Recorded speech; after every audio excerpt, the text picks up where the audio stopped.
शह शह वर्ष तलू लिखिदे जे 2026 रे युद्ध हब बोली। जो अमेरिका एवं ईरान होउची 60 कोटी लोक खंडे सारा विश्व रे ये विनाश जीवे युद्ध तृतीय विश्व युद्ध भावर बोली ताको अच्युतानंद महापुरुष प्रमाण कले। समाधान रास्ता किछि लिखिचंती ना खाली युद्ध ही गोटे भल समय आगु आसुची ता पूर्व खराब गुड़ को हटेया पड़े सबु मिया देश जाक एकत्रित हेबे कहिबे जे भारत को उड्डायन युद्ध रे कि जितिबो सेटा लिखा है। श्रीमंदिर विषय रे मालिका रे कोन लिखिचंती छागणा जेतबेले बसिबो बड़ देउळ चूड़ारे सेतबेले कलिजुगर समाप्त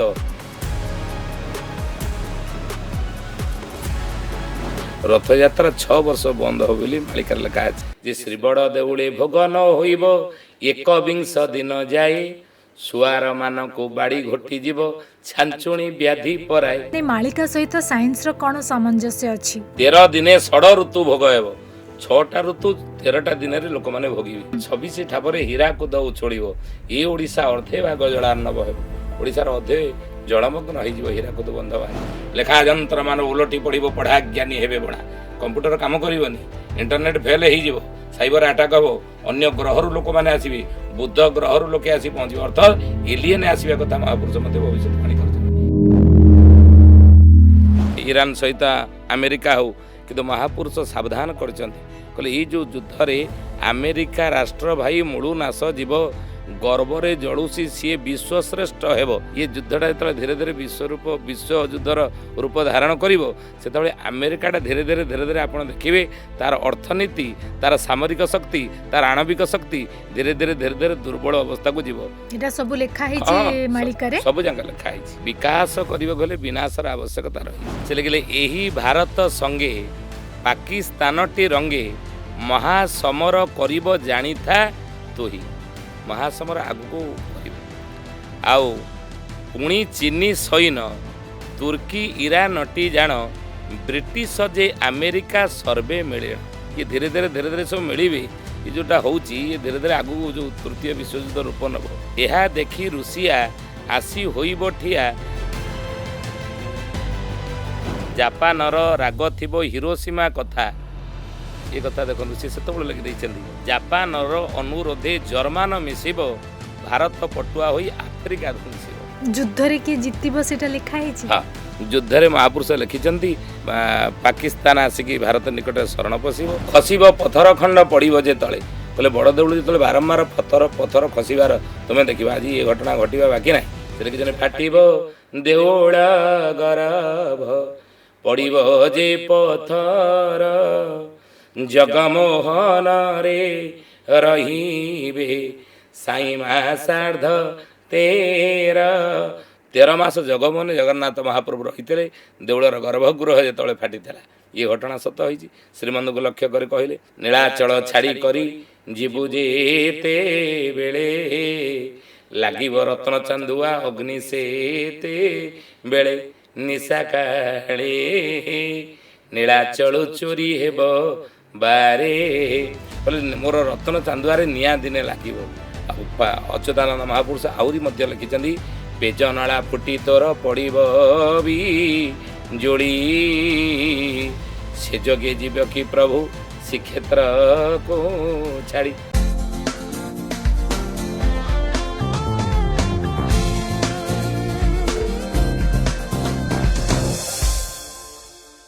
नमस्कार दर्शक बंधु आ गोटे नुआ पॉडकास्ट को आपण मानक स्वागत करुछि मु रोजालिन।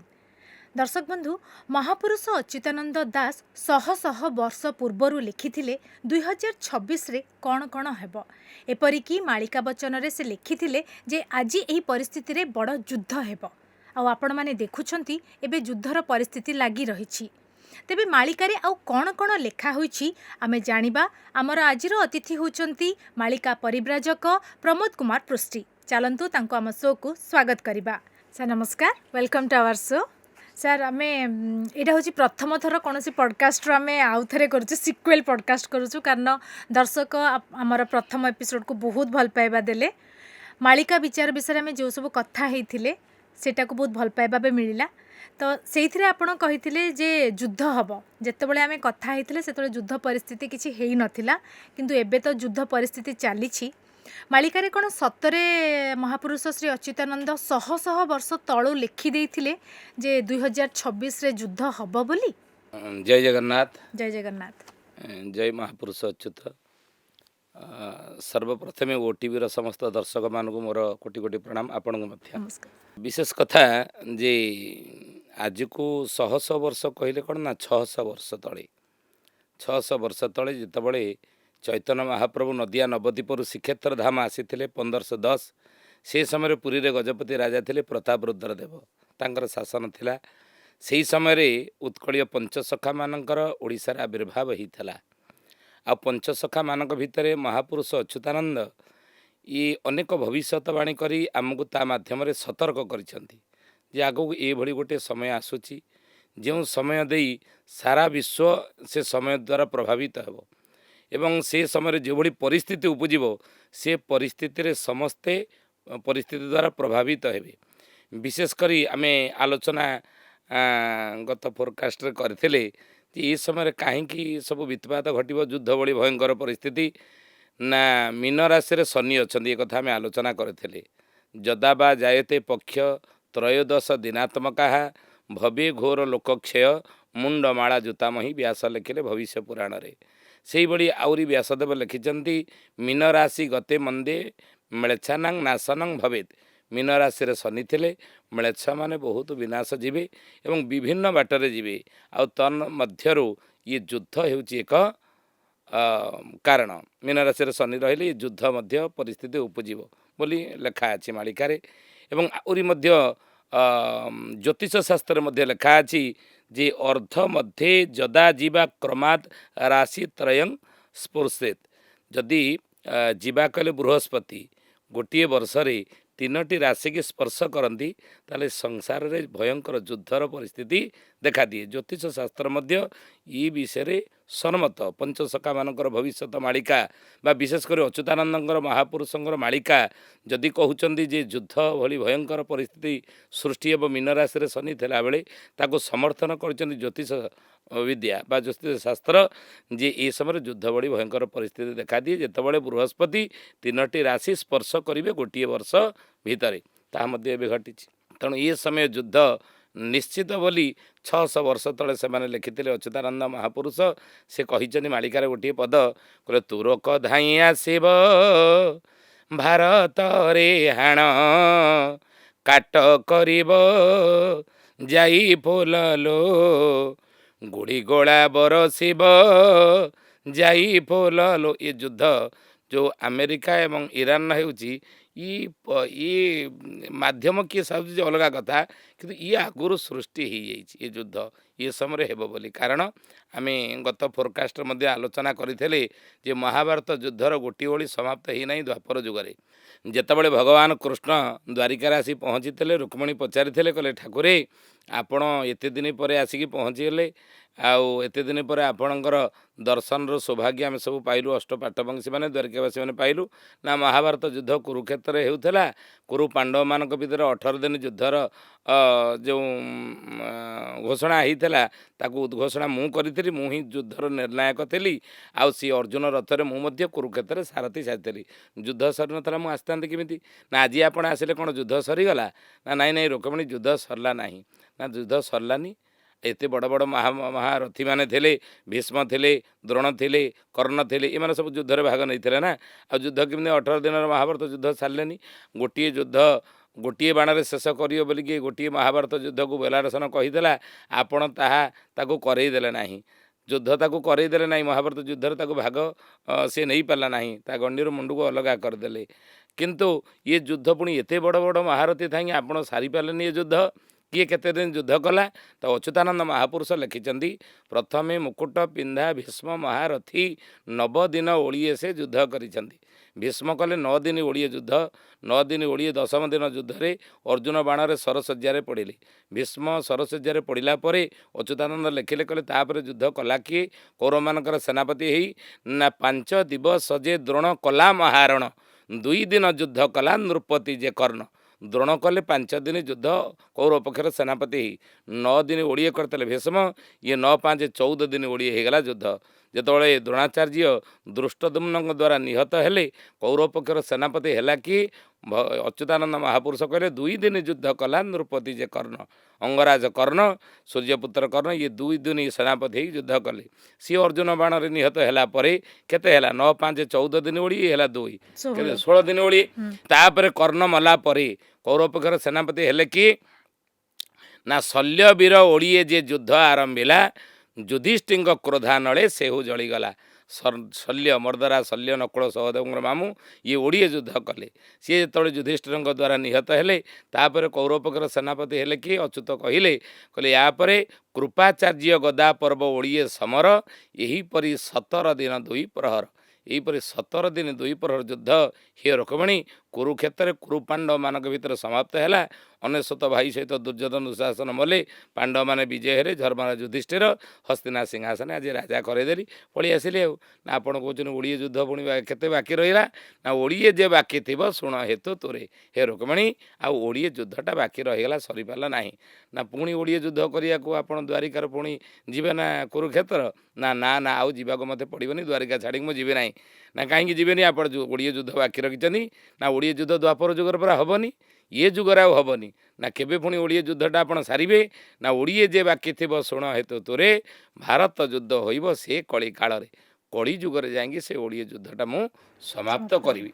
ରୁକ୍ମିଣୀ ପଚାରିଲେ କହିଲେ ଠାକୁର ଯଦି କଳି ଯୁଗରେ ଆପଣ କରିବେ ତାହେଲେ କଳି ଯୁଗର ଆୟୁଷ ହେଉଛି କେତେ ସତ୍ୟ ଯୁଗର ଆୟୁଷ ହେଉଛି 17,28,000 ବର୍ଷ ବ୍ୟାସଦେବ ଲେଖିଛନ୍ତି ୟାକୁ। ତ୍ରେତେୟା ଯୁଗର ଆୟୁଷ ହେଉଛି 12,96,000 ବର୍ଷ। ଦ୍ୱାପର ଯୁଗର ଆୟୁଷ ହେଉଛି 8,64,000 ବର୍ଷ। କଳି ଯୁଗର ଆୟୁଷ କେତେ ଅଚ୍ୟୁତାନନ୍ଦ ମହାପୁରୁଷ ଲେଖିଛନ୍ତି କହିଲେ 4,32,ସହସ୍ର କଳି ଯୁଗର ଅଟଇ ଆୟୁଷ।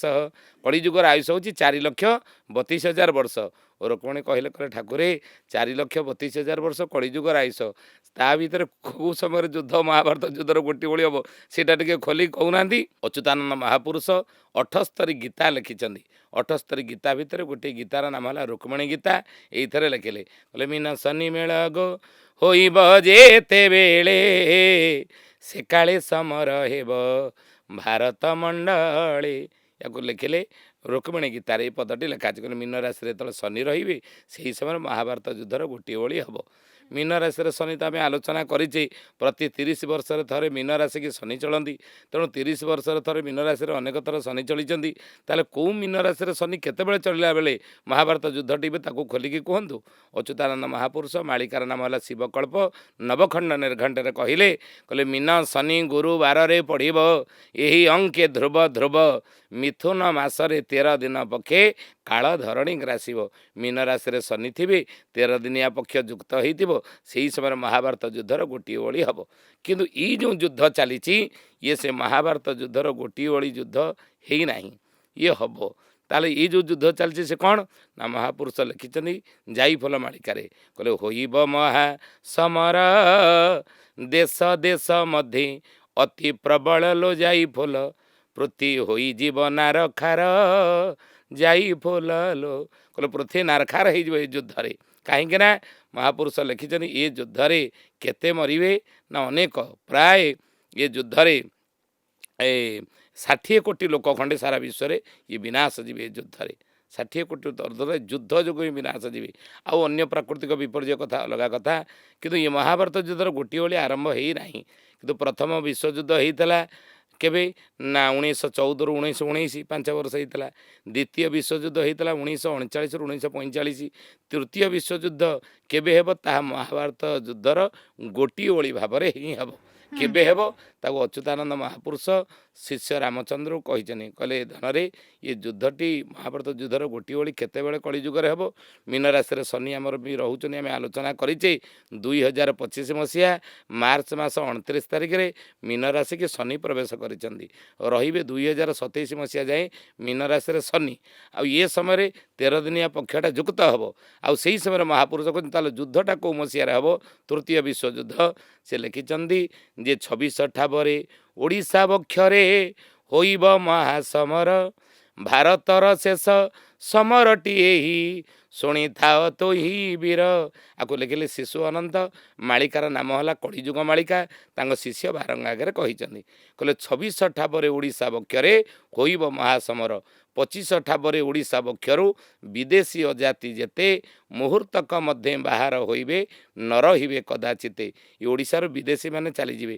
ଆମେ ଦେଖୁଛେ ପ୍ରତ୍ୟକ୍ଷ ରୂପରେ ଦେଖନ୍ତୁ, ତାହା ପ୍ରମାଣିତ ମଧ୍ୟ ମାଳିକା ହେଇସାରିଲାଣି ଯେ ବାଂଲାଦେଶୀମାନଙ୍କୁ 25 ମସିହାରେ ସବୁ ଯାକ ବାହାର କରାଗଲା। ଯେତେ ଓଡ଼ିଶାର ବିଭିନ୍ନ ଦେଶ ଏ ଜିଲ୍ଲାରେ ସବୁ ରହୁଥିଲେ, ବସବାସ କରୁଥିଲେ, ତାଙ୍କୁ ସବୁ 2025 ମସିହାରେ ବାହାର କରାଗଲା।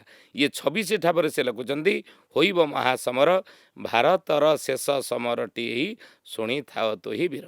ତେଣୁ ଇଏ ଭାରତ ଯୁଦ୍ଧର ଯେଉଁ ଗୋଟିଏ ଓଳି, ତା 26 ମସିହାରେ ହିଁ ହେବ ତୃତୀୟ ବିଶ୍ୱଯୁଦ୍ଧ ଭାବରେ ବୋଲି ତାକୁ ଅଚ୍ୟୁତାନନ୍ଦ ମହାପୁରୁଷ ପ୍ରମାଣ କଲେ। ମାନେ ମହାଭାରତର ଯୋଉ ଗୋଟେ ଓଳିଏ ଯୁଦ୍ଧଟା ବାକି ଅଛି ସେଇଟା ଏଇଠୁ ହିଁ ହବ, ଭାରତରେ ହବ, ଓଡ଼ିଶାରୁ ଆରମ୍ଭ ହଁ, ହବ। ପ୍ରଥମେ ଦେଶ ଦେଶ ଭିତରେ ଯୁଦ୍ଧ ଲାଗି ରହିବ।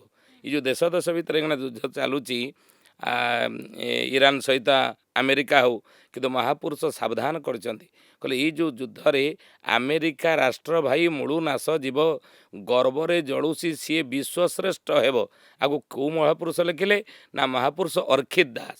ଗଞ୍ଜାମ ଜିଲ୍ଲାର ବଡ଼ ଖେମୁଣ୍ଡିର ରାଜ ପରିବାରରେ ଜନ୍ମଗ୍ରହଣ କରି ଓଳାଶୁଣୀ ପାହାଡ଼ରେ, ଓଳାଶୁଣୀ ଆପଣ ଯାଇଥିବେ, ଓଳାଶୁଣୀ ଗୁମ୍ଫା, ଚଣ୍ଡିଖୋଲ କେନ୍ଦ୍ରାପଡ଼ା ଗଲେ ସେ ବାଟରେ ପଡ଼ିବ ଓଳାଶୁଣୀ ଗୁମ୍ଫା ପାହାଡ଼, ବନ୍ଦରେଶ୍ୱର, ତାପରେ ହେଉଛି ପଞ୍ଚୁପାଣ୍ଡବ ଛକ, ଇଏ ମଝିରେ ହେଉଛି ଓଳାଶୁଣୀ ପାହାଡ଼, ଗୁମ୍ଫା ପାହାଡ଼ ଗୋଟେ ରହିଛି।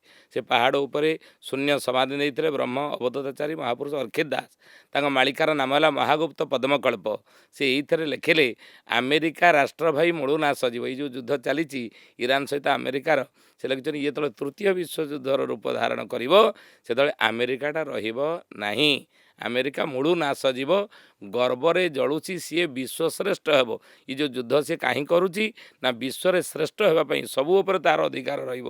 ତେଲ ଉପରେ ହେଉ ବା ଆଉ କେଉଁଠି ଅର୍ଥନୀତିରେ ହେଉ, ସବୁ କ୍ଷେତ୍ରରେ ସିଏ ବିଶ୍ୱରେ ଶ୍ରେଷ୍ଠ ହେବ। କିନ୍ତୁ ମହାପୁରୁଷ ଅର୍ଖିତ ଦାସ ଲେଖିଦେଇଛନ୍ତି, କାହାରି ଗରବ ସହି ନ ପାରନ୍ତି ଧାତା, ତେଣୁ କରି ଉଡ଼ାଇବେ ତାହାର ଯେ ମଥା। ଆମେରିକାର ମଥା ଯେଉଁଟା, ସେଟାକୁ ସେ ଉଡ଼େଇ ଦେବେ ବୋଲି ମହାପୁରୁଷ ଅର୍ଖିତ ଦାସ ତାଙ୍କ ମହାଗୁପ୍ତ ପଦ୍ମକଳ୍ପରେ ଲେଖିଲେ। ତେଣୁ ଏ ଯୁଦ୍ଧରେ ଆମେରିକା ଜିତିବ ନାହିଁ। ଇଏ ଯୁଦ୍ଧଟା ଯେତେବେଳେ ଧୀରେ ଧୀରେ ବିଶ୍ୱଯୁଦ୍ଧର ରୂପ ଧାରଣ କରିବ, ସେତେବେଳେ ଆମେରିକାଟା ଧୀରେ ଧୀରେ ଆପଣ ଦେଖିବେ ତା'ର ଅର୍ଥନୀତି, ତା'ର ସାମରିକ ଶକ୍ତି, ତା'ର ଆଣବିକ ଶକ୍ତି ଧୀରେ ଧୀରେ ଦୁର୍ବଳ ଅବସ୍ଥାକୁ ଯିବ। ଏଇଟା ସବୁ ଲେଖା ହେଇଛି ମାଳିକାରେ। ସବୁ ଯାକ ଲେଖା ହେଇଛି। ମାନେ ଯୁଦ୍ଧ କଥା ଖାଲି ଲେଖା ହେଇଛି, ମାନେ ସବୁର ଖାଲି ସମସ୍ୟା ଲେଖା ହେଇଛି, ତାର ସମାଧାନ କିଛି ଲେଖା ହେଇଛି। ମାନେ ଯେତେବେଳେ ଯୁଦ୍ଧ ହବ, ଯୁଦ୍ଧକୁ ଅଟକାଇ ପାରିବା ପାଇଁ ବି କିଛି ଥାନ୍ତେ। ମାନେ କାରଣ ଯେତେବେଳେ ଯୁଦ୍ଧ ଗୋଟେ ହୁଏ, ବହୁତ ଧନ ଜୀବନ ନଷ୍ଟ ହୁଏ। ଯଦି ମାନେ ସେ ବିଷୟରେ ଜାଣିଛେ, ଆମେ ଯଦି ଲୋକଙ୍କୁ ଆୱାର କରିବା, ତାହେଲେ ସେଟା ହବ ନା ହବନି? ମାନେ ସମାଧାନର ରାସ୍ତା କିଛି ଲେଖିଛନ୍ତି ନା ଖାଲି ଯୁଦ୍ଧ ହିଁ ଲେଖିଛନ୍ତି? ଶୁଣନ୍ତୁ, ତ୍ରେତୟା ଯୁଗରେ ଯେତେବେଳେ ରାମ ରାବଣ ଯୁଦ୍ଧ ହେବାକୁ ବସିଲା, ଯେତେବେଳେ ମନ୍ଦୋଦରୀ ହେଉଛନ୍ତି ପଞ୍ଚ ମହାସତୀ ଭିତରେ ମନ୍ଦୋଦରୀ ହେଉଛନ୍ତି ଅନ୍ୟତମ। ଅହଲ୍ୟା, ଦ୍ରୌପଦୀ, ତାରା, କୁନ୍ତୀ, ମନ୍ଦୋଦରୀ ତଥା ପଞ୍ଚକନ୍ୟା ସ୍ମରେ ନିତ୍ୟ ମହାପାତକ ନାଶନମ୍। ଏ 5 ଜଣ କନ୍ୟାଙ୍କ ନାଁ ସ୍ମରଣ କରିବା ମାତ୍ରେ ମହାମହାପାପ ନାଶ ହୋଇଯାଏ, ଶାସ୍ତ୍ର କହିଲେ। ତେଣୁ ମନ୍ଦୋଦରୀ ତନ୍ମଧ୍ୟରେ ହେଉଛନ୍ତି ଅନ୍ୟତମ। ସେ ରାବଣକୁ ବୁଝେଇଲେ, କହିଲେ ଦେଖ, ତୁମେ ଯେଉଁ ଯୁଦ୍ଧ କରୁଛ ସେ ସ୍ୱୟଂ ବିଷ୍ଣୁ, ବିଷ୍ଣୁ କଳାର ଜନ୍ମ ସ୍ୱୟଂ ରଘୁବୀର ରାମଚନ୍ଦ୍ର। ତୁମେ ଯୁଦ୍ଧ କଲେ ପରାସ୍ତ ହେବ, ମରିବ ତୁମେ। ରାବଣ ବୁଝିଲା, ଯୁଦ୍ଧ ହେଲା ନା ନାହିଁ। ତେଣୁ ଯେତେ ରାବଣକୁ ବୁଝେଇଛି, କିଏ ବିଭୀଷଣ ବୁଝେଇଛି, ମନ୍ଦୋଦରୀ ବୁଝେଇଛି, କେତେ ତା'ର ମନ୍ତ୍ରୀ ପାତର ମନ୍ତ୍ରୀମାନେ ବୁଝେଇଛନ୍ତି, କୁମ୍ଭକର୍ଣ୍ଣ ବୁଝେଇଛି, ତଥାପି ମରିଲା ବରଂ, କିନ୍ତୁ ଯୁଦ୍ଧ ବନ୍ଦ କଲା ନାହିଁ। ଇଏ ଗଲା ତ୍ରେତୟା ଯୁଗ କଥା। ଆମେ ଦ୍ୱାପର ଯୁଗ ଆସିବା। ଦ୍ୱାପର ଯୁଗକୁ ଦୁର୍ଯ୍ୟୋଧନକୁ କେତେ କିଏ ବୁଝେଇ ନାହାନ୍ତି। ଭଗବାନ କୃଷ୍ଣ ପରା ଶାନ୍ତି ଦୂତ ହେଇକି ଯାଇଥିଲେ, କହିଲେ ଇରେ ପାଣ୍ଡବମାନଙ୍କ ପାଇଁ 5 ଖଣ୍ଡ ଗାଁ ଦେଇଦେ। ଯଦି 5 ଖଣ୍ଡ ଗାଁ ନ ଦେଉଛୁ, 5ଟା ଘର ଗୋଟେ ଗାଁରେ ଦେ। 5ଟି ଘର ଯଦି ନେଉଛୁ, ଗୋଟିଏ ଘରେ 5ଟା ବଖରା ଦେ। ସେ କହିଲା, ବିନା ଯୁଦ୍ଧେ ଦେବି ନାହିଁ ସୂଚ୍ୟଗ୍ରେ ମେଦିନୀ। ବିନା ଯୁଦ୍ଧରେ ମୁଁ ଛୁଞ୍ଚି ଅଗ୍ରରେ ଭୂମି ସୁଧା ପାଣ୍ଡବମାନଙ୍କୁ ମୁଁ ଦେବି ନାହିଁ। ଯୁଦ୍ଧକୁ ଭଗବାନ ଅଟକେଇ ପାଇଲେ ନା? କର୍ଣ୍ଣ କେତେ ବୁଝେଇନି ଦୁର୍ଯ୍ୟୋଧନକୁ, ସେ ବୁଝିଲା। ଦୁର୍ଯ୍ୟୋଧନକୁ କେତେ କିଏ ବୁଝେଇଛନ୍ତି, କେତେ କିଏ ଯୁଦ୍ଧରେ ହେଲେ ତୁମେ ସବୁ ଧନ ଜୀବନ ନଷ୍ଟ ହେବ, ଧନ ଯିବ, ଜୀବନ ଯିବ, କେତେ କ୍ଷତି ହେବ, ସଂସାରର କେତେ କ୍ଷତି ହେବ। ତ୍ରେତା ଯୁଗରେ ରାବଣକୁ ବୁଝେଇଥିଲେ କେତେ କ୍ଷତି ହେବ ତୁମର, ତୁମ ରାଜ୍ୟର, ଏବଂ ଏ ସଂସାର ବହୁତ କ୍ଷତି ହେବ। ରାବଣ ନା ତ୍ରେତା ଯୁଗରେ ବୁଝିଥିଲା, ନା ଯୁଦ୍ଧ ବନ୍ଦ ହେଇପାରିଲା ତ୍ରେତା ଯୁଗରେ, ନା ଦ୍ୱାପର ଯୁଗରେ ଦୁର୍ଯ୍ୟୋଧନ ବୁଝିଲା, ନା ବୁଝିଲା ନାହିଁ। ଯୁଦ୍ଧ ମଧ୍ୟ ହେଲା ବୁଝିଲେ କି। ତେଣୁ ଦୁଇ ଜଣ ମହାପୁରୁଷ ଲେଖିଛନ୍ତି ଏ ଯୁଦ୍ଧ ଆଗରୁ ବିଧି ନିର୍ଦ୍ଦିଷ୍ଟ, ଇଏ ଯୁଦ୍ଧ ହେବାର ଅଛି। ଭଗବାନ ସେ ଦ୍ୱାପର ଯୁଗରେ କହିଥିଲେ ଇଏ ବିଧି ନିର୍ଦ୍ଦିଷ୍ଟ ଯୁଦ୍ଧ ହେବ, କାହିଁକିନା ଗୋଟେ ଭଲ ସମୟ ଆସିବା ପାଇଁ ହେଲେ ବିକାଶ କରିବାକୁ ହେଲେ ବିନାଶର ଆବଶ୍ୟକତା ରହିଛି। ଅଚ୍ୟୁତାନନ୍ଦ ମହାପୁରୁଷ ସେଇଥିପାଇଁ କହିଲେ ସୃଷ୍ଟି କାହିଁ ଥାବ ହୁଅନ୍ତା, ଏ ସୃଷ୍ଟି ଯଦି ବିନାଶ ନ ହୁଅନ୍ତା ତାହେଲେ ଗଢ଼ି ନ ଭାଙ୍ଗିଲେ ସୃଷ୍ଟି କାହିଁ ଠାବ ହୁଅନ୍ତା, ତେଣୁ କରି ନାଶ କଲେ କରମ କରତା। ତେଣୁ ଗୋଟେ ଭଲ ସମୟ ଆସିବାକୁ ହେଲେ ପୁରୁଣାକୁ ହଟେଇବାକୁ ପଡ଼ିବ। ଗୋଟେ ନୂଆ ବିଶାଳ ଭଲ ଭବ୍ୟ ଘର ତିଆରି କରି ଆପଣ ପୁରୁଣା ଘର ଖଣ୍ଡେ କରିଛନ୍ତି, କେତେ ତା ପିଛା ପଇସା ବି ଖର୍ଚ୍ଚ କରିଛନ୍ତି, ତାକୁ ପରିଶ୍ରମ ମଧ୍ୟ ହେଇଛି, ସମୟ ମଧ୍ୟ ଲାଗିଛି, ଆଉ ଅର୍ଥ ମଧ୍ୟ ଖର୍ଚ୍ଚ ହେଇଛି। କିନ୍ତୁ ଯେତେବେଳେ ଆପଣ ଗୋଟେ ଭବ୍ୟ ମନ୍ଦିର ତିଆରି କରିବେ, ଭବ୍ୟ ଘର ଖଣ୍ଡେ ତିଆରି କରିବେ, ସେ ପୁରୁଣା ଘରକୁ ଭାଙ୍ଗିବେ ନା ଆଉ। ତେଣୁ ଭଗବାନ ସେଇ କାମ ବର୍ତ୍ତମାନ କରିବାକୁ ଯାଉଛନ୍ତି। ହାଡ଼ିଦାସ ମହାପୁରୁଷ ଲେଖିଛନ୍ତି ସମ୍ବତ୍ସର 5,000 କଳି ଶେଷ ହୋଇବ, ସତ୍ୟ ଯୁଗ ଆଦ୍ୟ ପ୍ରବେଶ ଶୁଭ ଯୁଗ ହୋଇବ, ହରି ହରି ଶବ୍ଦେ ମାତିବେ ହରି ଭକତ ମାନେ, ହରସ ହୋଇବେ ହୃଦୟରେ ଦୁଃଖୀ ଦରିଦ୍ର ମାନେ, ଫିଟିବ ପ୍ରଜାଙ୍କ କଷଣ ଦୁଷ୍ଟ ହୋଇବେ ଶେଷ, କ୍ଷମେ ହାଡ଼ିଦାସ ଭଣିଲେ ଆଗତ ଯେ ଭବିଷ୍ୟ। ଛତିଆ ବଟର ମହାପୁରୁଷ ହାଡ଼ିଦାସ ଲେଖିଲେ, କହିଲେ ଇଏ ଗୋଟେ ସତ୍ୟ ଯୁଗ ଆସୁଛି, ଗୋଟେ ଭଲ ସମୟ ଆଗକୁ ଆସୁଛି, ତା ପୂର୍ବେ ଖରାପ ଗୁଡ଼ିକୁ ହଟେଇବାକୁ ପଡ଼ିବ। ନା ମାଳିକାରେ ଏମିତି ପୁରା ଲେଖା ହେଇଛି ଯେ ଆମେରିକାର ବିନାଶ ହବ ବୋଲି ପୁରା ନାଁ ସହିତ ଲେଖା ହେଇଛି। ଅର୍ଖିତ ଦାସ ଲେଖିଛନ୍ତି, ସେ ଲେଖିଲେ ଏହି ଭାରତ ସଙ୍ଗେ ପାକିସ୍ତାନଟି ରଙ୍ଗେ ମହାସମର କରିବ ଜାଣିଥା ତୁହି। ମହାସମର ଆଗକୁ କରିବ, ଆଉ ପୁଣି ଚିନି ସୈନ ତୁର୍କୀ ଇରାନଟି ଜାଣ, ବ୍ରିଟିଶ ଯେ ଆମେରିକା ସର୍ବେ ମିଳେଣ। ଇଏ ଧୀରେ ଧୀରେ ସବୁ ମିଳିବେ। ଏ ଯେଉଁଟା ହେଉଛି ଇଏ ଧୀରେ ଧୀରେ ଆଗକୁ ଯେଉଁ ତୃତୀୟ ବିଶ୍ୱଯୁଦ୍ଧ ରୂପ ନେବ। ପାକିସ୍ତାନକୁ ବଳ ଅସ୍ତ୍ର ଶସ୍ତ୍ରଟି ଆବର, ଯୋଗାଇଣ ଦେବେ ଯୁଦ୍ଧ ଲାଗିବ ଘୋର। ଇଏ ଧୀରେ ଧୀରେ ଆହୁରି ଆଗକୁ ବିରାଟ ଆକାର ଧାରଣ କରିବ।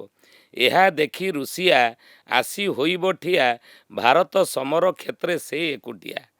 ଆମର ମିତ୍ର ରାଷ୍ଟ୍ର ହେଉଛି ରୁଷ, ଭାରତ ପଟରେ ରୁଷ ରହିବ, 6ଟି ଦେଶ ଭାରତ ପଟରେ ରହିବ, ଏ 7ଟା ଦେଶ ଭାରତ ସପକ୍ଷରେ ରହିବେ। ତାକୁ ଅର୍ଖିତ ଦାସ ଲେଖିଲେ ସବୁ ଇସଲାମ କଣ୍ଟ୍ରି ଗୁଡ଼ିକ ଏକତ୍ର ହେବେ, ସବୁ ମିହାଁ ଦେଶ ଯାକ ଏକତ୍ରିତ ହେବେ, କହିବେ ଯେ ଭାରତକୁ ଉଡ଼ାଇଣ ଦେବେ। ଏ ପଦଟି ଲେଖା ହେଇଛି ମହାଗୁପ୍ତ ପଦ୍ମକଳ୍ପରେ। ମାନେ ସବୁ ମୁସଲିମ କଣ୍ଟ୍ରି ଏକା ସାଙ୍ଗରେ 13ଟା ମୁସଲମାନ କଣ୍ଟ୍ରି ସବୁ ଏକାଠି ହେବେ ଏ ସମୟରେ। ଧୀରେ ଧୀରେ ଏକାଠି ଯେତେବେଳେ ହେଇକି ଭାରତକୁ ମାନେ ଭାରତ ସହ ଯୁଦ୍ଧ କରିବା ଭାରତ ପାଇଁ ସହିତ ଯୁଦ୍ଧ କରିବା ପାଇଁ ପ୍ରସ୍ତୁତ ହେଇଯିବେ। ମାଳିକାରେ ଲେଖା ହେଇଛି। ଲେଖା ସେଟା ଅଛି। ସେଟା କୋଉ ବର୍ଷ ଲେଖା ହେଇଛି? ଶୁଣନ୍ତୁ, ଆମେ ବା 26 ମସିହା କହିଲେ, ଆଜ୍ଞା ହଁ। ତୃତୀୟ ବିଶ୍ୱଯୁଦ୍ଧ ଇଏ ଧୀରେ ଧୀରେ ତୃତୀୟ ବିଶ୍ୱଯୁଦ୍ଧ ରୂପ ଧାରଣ କରିବ ନା। ଇଏ 26 ମସିହା ବୋଲି କି କହିଛନ୍ତି ମହାପୁରୁଷ। ଅସ୍ତ୍ର ଶସ୍ତ୍ର ସୈନ୍ୟ ଯୋଗାଇ ଦେବଟି ଜାଣ, ଭାରତ ସହିତ ମିଶି କରିବରଣ, ପ୍ରାଚ୍ୟ ପାଶ୍ଚାତ୍ୟ ଗଣ ଏହିପରି ମିଳିଣ, ଯୁଦ୍ଧ ଆରମ୍ଭ ସବୁ କରିବେ ରଣ। ଏ ଯୁଦ୍ଧ ପ୍ରାଚ୍ୟ ପାଶ୍ଚାତ୍ୟର ଏସବୁ ଯୁଦ୍ଧ ଏସବୁ ହେବ। ମହାପୁରୁଷ ଲେଖିଛନ୍ତି ବର୍ତ୍ତମାନ ଜାଣ ସଜା ସଜି ହେଉଛଇଁ, ଭବିଷ୍ୟ ଯୁଦ୍ଧରେ ଧରା ଦୁଲୁକିବ ତହିଁ, ଜାପାନର ରାଗ ଥିବ ହିରୋସୀମା କଥା। ଏ କଥା ଦେଖନ୍ତୁ, ସେ ସେତେବେଳେ ଲେଖିଦେଇଛନ୍ତି ପକାଇଥିଲା ବମ୍ ଯୁଦ୍ଧରେ ଜାଣିଥା। ଅର୍ଖିତ ଦାସ ଲେଖିଲେ ମହାଗୁପ୍ତ ପଦ୍ମକଳ୍ପରେ, ସେଇ କ୍ରୋଧ ଲିଭି ନାହିଁ ଜାପାନର ଜାଣ, ଯୁଦ୍ଧରେ ଭାରତ ପଟ ହେବ ସେହି ପୁଣ, ଜାପାନର ଅନୁରୋଧେ ଜର୍ମାନ ମିଶିବ, ଭାରତ ପଟୁଆ ହୋଇ ଆଫ୍ରିକା ଧ୍ୱଂସିବ। ଏ ପଦ ଲେଖେ ଏଇଆ ହିଁ ହେବ, ଆପଣ ଦେଖିବେ ଆଗକୁ। ଆଉ ଚିନି ପାକିସ୍ତାନ ପୁଣି ଆମେରିକା ଜାଣ, ରୁଷିଆ ଭାରତ ପୁଣି ଜର୍ମାନ ଜାପାନ। ଏସବୁ ଦେଖନ୍ତୁ, ଆଙ୍କ ପଟରେ କିଏ ରହିଲେ, ତାଙ୍କ ପଟରେ କିଏ ରହିଲେ। ଇରାକ ଯେ ସମର୍ଥନ ଦେବ ପାକିସ୍ତାନ, ଭାରତ ସପକ୍ଷ ହେବେ ମହାଶକ୍ତି ଜାଣ। ମହାପୁରୁଷ ଲେଖିଥିଲେ। ହଁ, ତେଣୁ ଏ ମହାମସୀ କେତେବେଳେ ବସି ଆମେ ଯେଉଁ ଆଲୋଚନା କରୁଥିଲେ ଯେ 26 ଅଙ୍କରେ ଓଡ଼ିଶା ବକ୍ଷରେ ଲାଗିବ ମହାସମର, ଭାରତର ଶେଷ ସମରଟି ଏହି ଜାଣିଥାଅ ତୋହି ବୀର, ଏମନ୍ତ କାଳରେ କହୁଛି ବାବୁରେ ବୁଝିଯିବ ଲୀଳା ଭଲେ, ଏ ଭାରତ ପରେ ଚିନା ଦେବ ଧାଡ଼ି ନିଶ୍ଚୟ ଯବନ ତୁଲି। ଏନା ଆକ୍ରମଣ ମଧ୍ୟ ଏ ସମୟରେ ଯେଉଁ ଦେଶ ଯୁଦ୍ଧ ଚାଲିଛି ଇରାନ ସହିତ ଆମେରିକାର, ଏ ଚାଇନା ମଧ୍ୟ ଆକ୍ରମଣ କରିଦେବ ଭାରତ ଉପରେ ଏଇ ସମୟରେ। ହଁ, ଏଇ 26 ମସିହାରେ ସେ ଲେଖିଛନ୍ତି।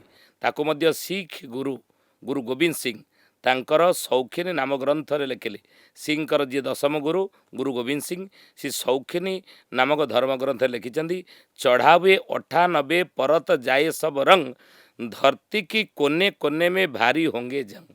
ई समय धरतीर कोणे कोणे युद्ध सबू हम लेखा अच्छे। तेणु ये युद्ध विधि निर्दिष्ट तृतीय विश्वयुद्ध भाव सारा विश्व दी भाग हम आ दी भाग हो तृतीय विश्वयुद्धर रूप धारण कर ये हूँ द्वापर जुगर महाभारत युद्धर गोटे ओड़ी बोली अच्युतानंद महापुरुष बा पंचसखा माने तांकर शिष्य प्रशिष्य निकट में कहीदे।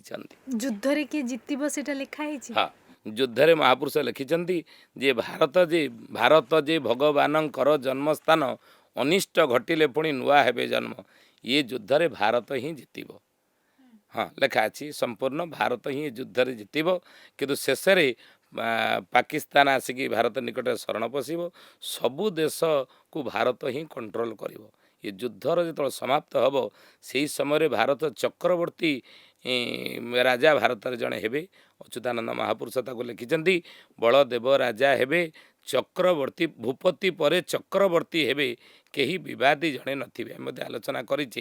तेणु बलदेव राजा हेबे आगु इलेक्शन हेबनी 29 जो इलेक्शन हवा कथा हम ना से बलदेव राजा हेबे सारा विश्व में शांति प्रतिष्ठा केमिति हम तापे से प्रयास करेंगे। एबे जो 29 रे हबो इलेक्शन सेथिरे केही से कहउछनी नाही इलेक्शन हबन बोले अच्युतानंद मालिकार लिखिछन्ती। हां बलदेव राजा हेबे सत्य धर्मे पृथ्वी सेहु पालिबे जे केही विवादी जणे नथिबे।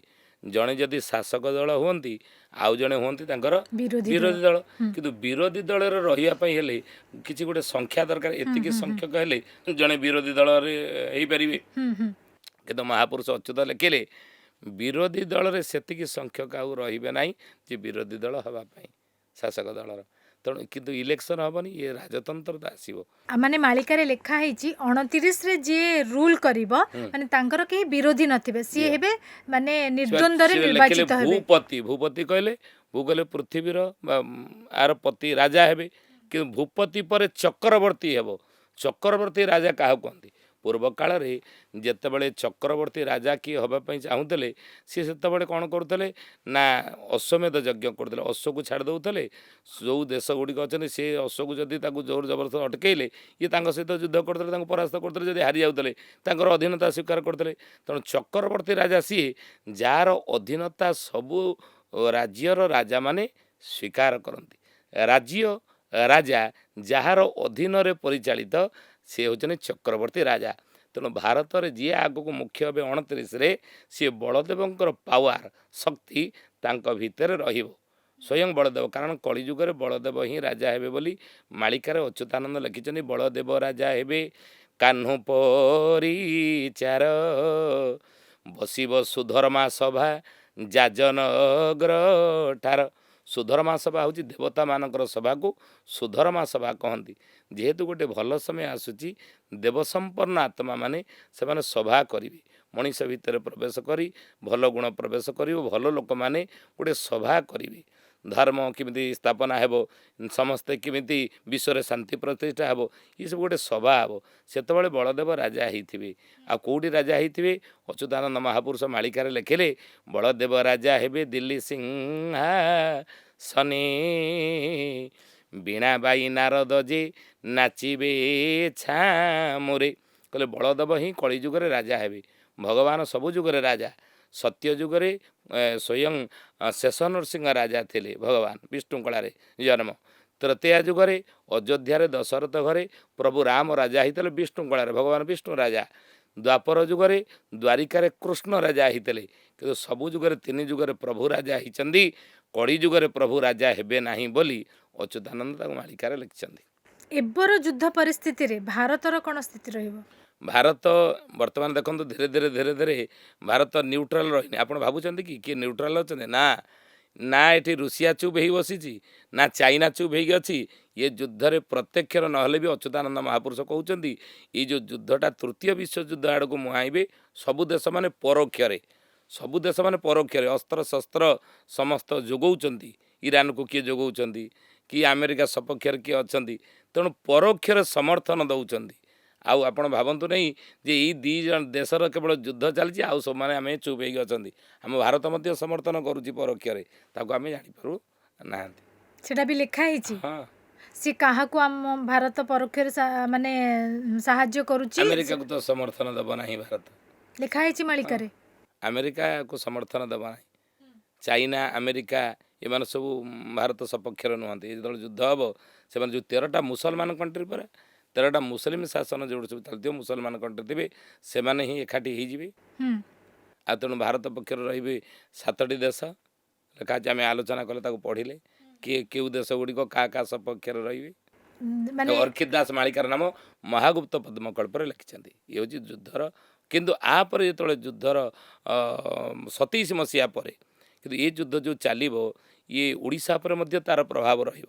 की ମହାପୁରୁଷ प्रभाव ହଁ ପ୍ରଭାବ ରହିବ। ସେ ଲେଖିଛନ୍ତି ବା ଓଡ଼ିଶାରେ ଯେତେବେଳେ ଶିଷ୍ୟ ରାମଚନ୍ଦ୍ର ପଚାରିଲେ କହିଲେ ଗୁରୁଦେବ ଆମେ ତ ଓଡ଼ିଶାବାସୀ ଓଡ଼ିଶାରେ ରହୁଛେ ଆପଣ କହୁଛନ୍ତି ଯେ ପାଶ୍ଚାତ୍ୟ ଯୁଦ୍ଧ ଚାଲିବ ଆମର ଇଏ ହେଉଛି ପୂର୍ବ ପଟ ତେଣୁ ଏଠାରେ କ'ଣ ଯୁଦ୍ଧର ପ୍ରଭାବ ପଡ଼ିବ। ସେ ଲେଖିଛନ୍ତି ଅଚ୍ୟୁତାନନ୍ଦ ମହାପୁରୁଷ ଓଡ଼ିଶାରେ ଏକଳି ଯୁଗରେ ମହାଭାରତଟି ଓଡ଼ିଶା ଭୂଇଁ ପ୍ରମାଣ ଉତ୍କଳରୁ ସବୁ ଉତ୍ପତ୍ତି ହୋଇବ ଠିକେ ଠିକେ ରାମ ଶୁଣ। ଓଡ଼ିଶାରୁ ହିଁ ଉତ୍ପନ୍ନ ହେବ ତୃତୀୟ ବିଶ୍ୱଯୁଦ୍ଧ ଯାହାକି ମହାଭାରତ ଯୁଦ୍ଧର ଗୋଟିଏ ଓଳି। ओडिशार क्यों जगह हम ହଁ ଓଡ଼ିଶାରେ ସେ ଲେଖିଲେ ମାଳିକାର ନାମ ଯାଇ ଫୁଲ ମାଳିକାରେ ଅଚ୍ୟୁତାନନ୍ଦ ଲେଖିଲେ ଓଡ଼ିଶାରେ ଯୁଦ୍ଧ ସ୍ଥାନ କଟକର ଚୌଦ୍ୱାରଟି ଜାଣଲୋ ଯାଇ ଫୁଲ ଅରକତ ବହିବ ଧାର ଯାଇ ଫୁଲ ଲୋ। ଆଗକୁ ଯାହା ଲେଖା ଅଛି ମୁଁ ତାକୁ ପଢ଼ୁଛି। ଅଚ୍ୟୁତାନନ୍ଦ ମହାପୁରୁଷ ଯାହା ଠିକଣା କରିଛନ୍ତି ତାହା ସତ୍ୟ। ଯୁଦ୍ଧ ନିଶ୍ଚିତ ହେବ ଓଡ଼ିଶାରେ ଯୁଦ୍ଧ ସ୍ଥାନ କଟକର ଚୌଦ୍ୱାରଟି ଜାଣ। ଚୌଦ୍ୱାର ନାଁ ଆଜି ଯେଉଁ ଚୌଦ୍ୱାର ଅଛି ଆଗରୁ ତା ନାଁ ଚୌଦ୍ୱାର ନଥିଲା ବିରାଟ କଟକ ଥିଲା।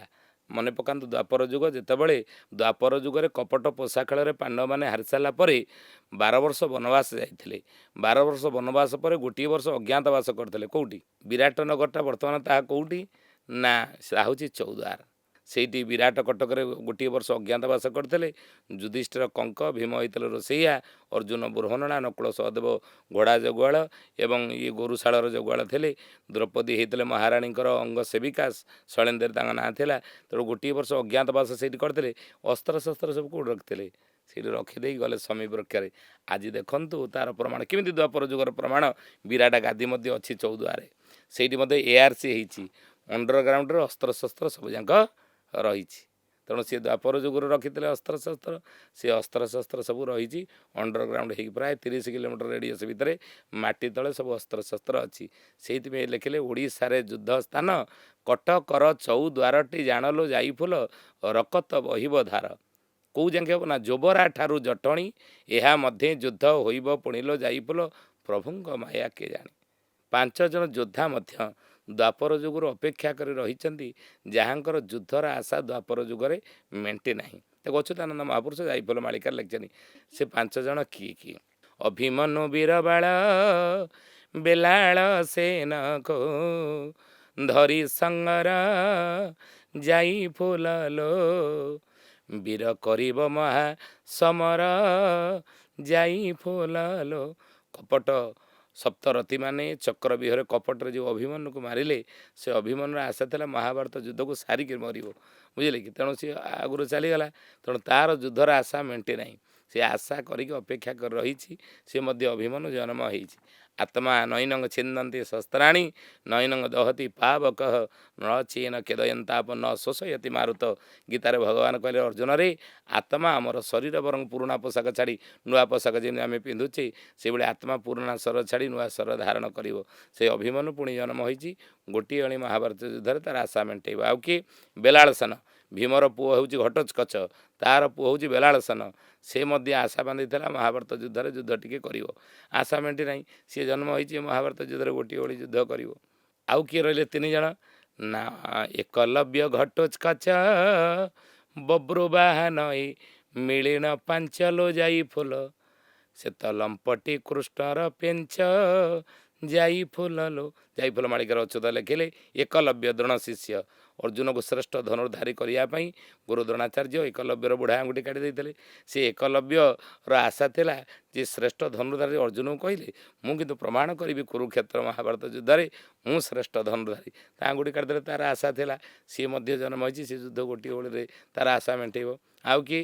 ଏକଲବ୍ୟ ଘଟୋତ୍କଚ ଭୀମପୁତ୍ର ଘଟୋତ୍କଚ କର୍ଣ୍ଣ ବାଣରେ ଯିଏ ଶକ୍ତି ବାଣରେ ନିହତ ହେଲେ ସିଏ ମଧ୍ୟ ଜନ୍ମ ହୋଇଛି ଯୁଦ୍ଧ କରିବ ଗୋଟିଏ ଓଳି ଯୁଦ୍ଧରେ।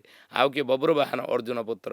ତେଣୁ ଏଇ ପାଞ୍ଚ ବୀର ଜନମୀ ଅଛନ୍ତି ଉତ୍କଳ ପୁରଲ ଯାଇ ଫୁଲ ଦିନେ କରିବେ ମହାସମର। ମାନେ ସେମାନେ ଓଡ଼ିଶାରେ ଜନ୍ମ ହୋଇଛନ୍ତି। ମାଳିକାରେ ଲେଖା ହେଇଛି 2026 ବେଳକୁ ସେମାନେ ହେଇଯାଇଥିବେ। ଏମାନେ ସବୁ ଯୁଦ୍ଧ କରିବେ ଏଇସବୁ ମହାଭାରତ ଯୁଦ୍ଧ। କିଏ ବି ଅଛି କେଉଁ ମତେ ତାହା ଆମେ ଜାଣିବା କେମତେ। ସେଇଟା ଲେଖା ହେଇନଥିବ କୋଉ ବଂଶଧର ହେଇଥିବେ କଣ ହେଇଥିବେ ସେ ବିଷୟରେ ଲେଖା ହେଇନି। କିନ୍ତୁ ଲେଖା ହେଇଛି ମାନେ ସବୁ ଜନ୍ମ ହେଇକି ଥିବେ। କିନ୍ତୁ ମହାଭାରତ ଯୁଦ୍ଧ ଯଦି ଗୋଟିଏ ଓଳି ବାକି ରହିଛି ସେ ଓଡ଼ିଆ ଯୁଦ୍ଧରେ ପୁଣି ସେନାପତି କିଏ ହବ? ଗୋଟିଏ ଓଳି ଯୁଦ୍ଧରେ ସେନାପତି ନିହାତି ଦରକାର। ତାର ସେ କେଉଁଠି ଜନ୍ମ ହେଇଥିବ କିଏ ହେବ? ଅଚ୍ୟୁତାନନ୍ଦ ମହାପୁରୁଷ ଲେଖିଛନ୍ତି କହିଲେ ଚାରି ଦିଗରେ ଚହଳ ପଡ଼ିବ ଚିହ୍ନା ସଙ୍ଗେ ଆଦ୍ୟ ସମର ହେବ ଚାକିରିଆ ମାନେ ଫେରସ୍ତ ହେବେ ଚୋରମାନେ ଅତି ପ୍ରବଳ ହେବେ ଚୌହାନ ଥିବ ସେ ଦେଶେ ଯେ ଚରଣ ଚୁତିଆ ଭୁରି ସର୍ବା ସେତ ଜନମ ଅସୁର ଦେଶେ ଯେ। ଦ୍ୱାପର ଯୁଗରେ ଯେତେବେଳେ ଜାନୁଭଗ୍ନ ହେଇକି ଦୁର୍ଯ୍ୟୋଧନ ବ୍ୟାସ ସରୋବର ନିକଟେ ପଡ଼ିଥିଲା ଇଏ ଭୁରି ସର୍ବା ଯାଇକି ପହଞ୍ଚିଲା ତା ପାଖରେ। ଭୁରି ସର୍ବା କହିଲା କି ହୋ ତମେ ତ କହୁଥିଲ ତମର ଗଦାର ଭାର ହେଉଛି କେତେ ନା 72 ଭାର, ଭୀମର ହେଉଛନ୍ତି କେତେ 52 ଭାର, ଦୁଃଶାସନର ହେଉଛି 56 ଭାର, 72 ଭାର ଗଦାର ପ୍ରହାର ତମେ ପାଣ୍ଡବମାନଙ୍କୁ ମାରିଦେବ ଏକୁଟିଆ। ଆଉ ତମେ କ'ଣ ଏମିତି ଜାନୁଭଗ୍ନ ହେଇ ପଡ଼ିଛ? ଇଏ କହିଲା ଇରେ ଭାଇ କଟା ଘାରେ ଚୂନ ମାରିବାକୁ ପୁଣି ପଳେଇ ଆଇଲୁ ମୋର ଅବସ୍ଥା ଏଇଆ ତୁ ପୁଣି ଆହୁରି ଚୂନ ମାରିବାକୁ ଆସିଲୁ। ଇରେ ତୋ ଉପରେ ମୋର ବିଶ୍ୱାସ ଆସିଲାନି ଯାହାକି ମୁଁ ପ୍ରଥମେ କାହାକୁ ଭୀଷ୍ମକୁ କଲି ସେନାପତି ତାପରେ ଦ୍ରୋଣକୁ କଲି ସେନାପତି କର୍ଣ୍ଣକୁ ଶଲ୍ୟକୁ କଲି ଯାହାର ପରିଣାମ ଭୋଗୁଛି ଜାନୁଭଗ୍ନ ହେଇ ପଡ଼ିଛି। ତୋ ଉପରେ ଯଦି ବିଶ୍ୱାସ କରି ମୁଁ ତୋତେ ସେନାପତି କରିଥାନ୍ତି ତୁ ହେଉଛୁ ଦେବଦେବ ମହାଦେବଙ୍କ ବରରେ ବଳିଆନ ତୋ ମଥାରେ ଯେପର୍ଯ୍ୟନ୍ତ ଶିରିପା ପଗଡ଼ିଥିବ ମହାଦେବ ତୋତେ ବର ଦେଇଛନ୍ତି ତୋ ଯୁଦ୍ଧରେ କେହି ପରାସ୍ତ କରିପାରିବେ ନାହିଁ। ନା ଏବେ କେଉଁ ଯୁଦ୍ଧ ଏବେ କେଉଁ ସମୟ ଚାଲିଗଲା ଏବେ ମୋତେ ସେନାପତି କରୁନ ମୁଁ ତୁମକୁ ବିଜୟ ଦେଇଦେବି ଯେମିତି ହେଲେ। ଦୁର୍ଯ୍ୟୋଧନ ତଳେ ତିଳକ କରିଦେଲା କହିଲା ଯାହା ସେନାପତି କଲି ମୋତେ ବିଜୟ ଦେ। ସେ କହିଲା ନୁହଁ ଏମିତି କ'ଣ ମୁଁ ଗୋଟେ ଯୁଦ୍ଧ କରିବାକୁ ଯିବି ନା ମୁଣ୍ଡରେ ଭଲକି ପଗଡ଼ି ବାନ୍ଧିବି ଗୋଟେ ଯୋଦ୍ଧା ବେଶରେ ଯିବି ନା। ଆଉ ସେ ପଗଡ଼ି ବାନ୍ଧୁ ବାନ୍ଧୁ ବାନ୍ଧୁ ବାନ୍ଧୁ ଶେଷ ହେଇଗଲା ଯୁଦ୍ଧ ଭଗବାନ ଚାଲିଗଲେ ଆଉ ଯୁଦ୍ଧ ହେଇପାରିବ ନାହିଁ ବୁଝିଲେ କି। ଦୁର୍ଯ୍ୟୋଧନ ଗଲା ଗୋଟା ଘୋଡ଼ାକୁ ନେଇକି ରଥରେ ଯୋଚିଲା ସେ କହିଲା ନାଇଁ ଏଇଟା ଦୁର୍ବଳିଆ ଦେଖାଯାଉଛି ଇଏ ରଥକୁ ମୋତେ ଘୋଷାରିକି ନେଇପାରିବ ନାହିଁ ତାକୁ ଖୋଲି ଦେଇକି ଆଉ ଗୋଟେ ଘୋଡ଼ା ବାନ୍ଧିଲା ଏଗୁଡ଼ା ବାନ୍ଧି ବାନ୍ଧି ବାନ୍ଧୁ ବାନ୍ଧୁ ସମୟ ସମାପ୍ତ ହେଇଗଲା। କୁରୁ ସାଇଁ କୋପ କଲା ଅଚ୍ୟୁତ ଲେଖିଛନ୍ତି କୁରୁ ସାଇଁ କୋପ କଲା। ଦୁର୍ଯ୍ୟୋଧନ ରାଗିଗଲା କହିଲା ନା ତୋ ଦ୍ୱାରା ଶାଗ ସିଝିବନି ଯା। ସେଇ ଭୁରି ସରବା ସେ ଗୋଟିଏ ଓଳି ଯୁଦ୍ଧରେ ଭାଗ ନେବ କରିବ ପରେ ସେ ଗୋଟିଏ ଓଳି ଯୁଦ୍ଧ କେଉଁଠି ଜନ୍ମ ହେଇଛି କହିଲେ ଭୁରି ସରବା ଚୀନ ଦେଶେ ଜନ୍ମ ଲଭିଛି ଅସୁର ଅଂଶେ लो ଯାଇ ଫୁଲ ଯୁଦ୍ଧ କରିବ ହରସେ ଯାଇ ଫୁଲ। ଚାଇନାରେ ଜନ୍ମ ହେଇଛି। ଚାଇନାରେ ସେ ଭୁରି ସରବା କିଏ ସେ ବ୍ୟକ୍ତି କିଏ ଆମେ ସବୁ ଜାଣିପାରୁଛେ ଯିଏ ମୁଖ୍ୟ ହେଇକି ଥିବେ ସେଇ ଭୁରି ସରବାର ମାନେ ନେଇକି ରୂପ ନେଇକି ସେ ଜନ୍ମ ହେଇଛି କିଏ ଚାଇନାର ଯିଏ ମୁଖ୍ୟ ରାଷ୍ଟ୍ରପତି ଆମେ କହିପାରିବା। ତେଣୁ ସିଏ ଆକ୍ରମଣ କରିବ ସେ ଭୁରି ସରବା ଗୋଟିଏ ଓଳି ଯୁଦ୍ଧରେ ସେ ସେନାପତି ହେବ ଭାରତ ଉପରେ ଆକ୍ରମଣ କରିବ। ଚାଇନା ଆମ ବିପକ୍ଷରେ ନୁହେଁ ହଁ ଭୁରି ସରବା ଆମ ବିପକ୍ଷରେ ବା ସେ ବା ଦୁର୍ଯ୍ୟୋଧନ ପଟରେ ରହିଥିଲା ଦୁର୍ଯ୍ୟୋଧନ ପଟରୁ ଯୁଦ୍ଧ କରୁଥିଲା ନା। ତେଣୁ ସେ ଦୁର୍ଯ୍ୟୋଧନ ପଟରୁ ଯୁଦ୍ଧ କଲା ଆମ ବିପକ୍ଷ ନା ସେ ଯୁଦ୍ଧ କରିବ ସେଇପଟୁ। ତାହେଲେ ସେନାପତି ସେପଟୁ ହେବେ ସେପଟୁ ହେବ ତାଙ୍କର। ଆମ ପଟୁ କିଏ ହେବେ ଯେଉଁ ପଟରେ ଧର୍ମ ଥିବ ସେଇ ପଟରେ ପ୍ରଭୁ ରହିଥିବେ। ତେଣୁ ଆମେ ଯଦି ଦେଖିବା ଆମ ଭାରତ ପଟରେ ହିଁ ଧର୍ମ ରହିବ। ମହାପୁରୁଷ ଲେଖିଛନ୍ତି ସମସ୍ତେ ଧର୍ମାଭିମୁଖୀ ହେବେ ସମସ୍ତେ ଧୀରେ ଧୀରେ ଧୀରେ ଧୀରେ ଏଭଳି ପରିସ୍ଥିତି ଆସିବ ଆପଦ ପଡ଼ିବ ବହୁତ କିଛି। ଅଚ୍ୟୁତ ଲେଖିଲେ ବହୁତ ଆପଦ ବିପଦ ଏଇ 3 ବର୍ଷ ଭିତରେ ପଡ଼ିବ। ଆବର ଭାଙ୍ଗିବ ଆଗକୁ କହୁଛି ଆବର କଲେ ଟାଣ କାହାର ଟାଣ ଏ ସମୟରେ ରହିବନି ସେ ଧନୀ ମାନି ଜ୍ଞାନୀ ଯିଏ ହୁଅନ୍ତୁ ନା କାହିଁକି। ଅଚ୍ୟୁତାନନ୍ଦ ମହାପୁରୁଷ ଲେଖିଛନ୍ତି କହିଲେ ଚାହିଁଥା ବାର ଗୋ ପାଳ ଚମକ ହେବ ଚହଳ ଚିତା ଚରେ ଲେଖିଛନ୍ତି ଚାହିଁତା 12 ଗୋପାଳ 12 ଗୋପାଳ ତାଙ୍କ ଆଗରେ କହୁଛନ୍ତି ଚମକ ହେବ ଚଳ ସଂସାର ଚମକିବ ଯେମିତି ବିଜୁଳି ମାନେ ଚମକି ପଡ଼ନ୍ତି ଲୋକେ ସେବେଳେ ହଠାତ୍ କିନି ଏମିତି ଘଟଣା ଘଟିବ ଲୋକେ ଚମକି ଯିବେ ଆଶ୍ଚର୍ଯ୍ୟ ହେଇଯିବେ। ଆଉ ଚିତା ପ୍ରାୟ ଅଗ୍ନି ଜଳିବ ସେ କାଳେ ନ ରହିବ ଥଳ କୋଳ ଚିତା ମଶାଣରୁ ନିଆଁ ଲିଭିବନି ସେଇଭଳି ପରିସ୍ଥିତି ଦେଖାଦେବ। ଏ ଯେଉଁ ଯୁଦ୍ଧ ହେଉଛି ଇଏ ଯୁଦ୍ଧ ନିଆଁ ଲିଭିବନି ସହଜେ। ଇଏ 26 ମସିହା ସେ ମହାପୁରୁଷ ଲେଖିଛନ୍ତି 13 ମାସେ ଯୁଦ୍ଧ ହେବ। ପ୍ରଥମ ବିଶ୍ୱଯୁଦ୍ଧ ହେଇଥିଲା 5 ବର୍ଷ ଦ୍ୱିତୀୟ ବିଶ୍ୱଯୁଦ୍ଧ ହେଇଥିଲା 6 ବର୍ଷ ତୃତୀୟ ବିଶ୍ୱଯୁଦ୍ଧ ଇଏ 13 ମାସ ହେବ ବୋଲି ମାଳିକାରେ ଲେଖା ଅଛି। ଯେମିତି କହିଲେ ମହାପୁରୁଷ ଅଚ୍ୟୁତାନନ୍ଦ ଦାସ ଶ୍ରୀମନ୍ଦିର ବିଷୟରେ ମାଳିକାରେ କ'ଣ ଲେଖିଛନ୍ତି? ହଁ ଇଏ ହେଉଛି ସବୁଠାରୁ ଗୋଟେ ବଡ଼ କଥା କାରଣ ପଞ୍ଚସଖା ମାନେ ଜଗନ୍ନାଥଙ୍କର ଅଂଶ ସମ୍ଭୂତ ବୋଲି ନିଜେ ନିଜ ଗ୍ରନ୍ଥରେ ସେ ଲେଖିଛନ୍ତି।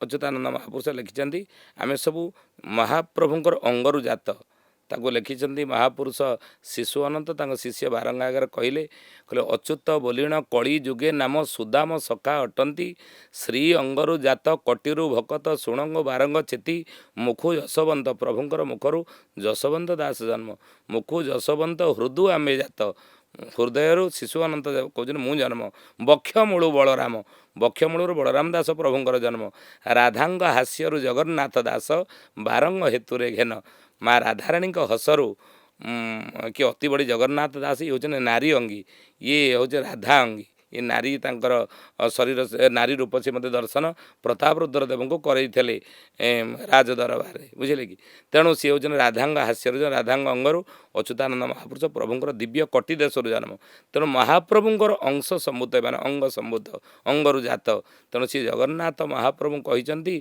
जे अच्युतानंद महापुरुष कहले रखिले रख जगन्नाथ आउ नाही रखंता तुम्भे न रखिले भासिली शुणी हुआ चिंता कहले हे महाप्रभु आपण जदि रक्षा करेंगे विश्व को आपण रक्षा करेंगे ना ये संसार को आउ कि रक्षा करें ना किंतु जुगर परिसमाप्ति गोटे कलिजुगर समाप्त गोटे खराब जिनसर समाप्त गोटे खराब तत्वर समाप्त गोटे दुर्गुणर समाप्त गोटे अत्याचार समाप्त गोटे पापर अधर्मर समाप्त समयटा केतेबेले बोली ताकू महापुरुष श्रीमंदिर को लक्ष्य करी सूचना देते श्रीमंदिर में बड़ देउल पर कारण आम छोटिया गाँटार जब उदाहरण देवा ताकू समस्ते विश्वास करेंगे तेणु बड़ देउल को जदि आम गोटे संकेत रूप में नवा सेठी कौन कौन घटना घटिले आम जाना जे गोटे खराब समय चली जाई गोटे भल समय आड़ संसार मुहाऊँच बोली ता बड़ देउल को लक्ष्य कर किसी सूचना देले लोके विश्वास करेंगे सी लिखिं बस बजे गुध्र पक्षी तो देउल चूले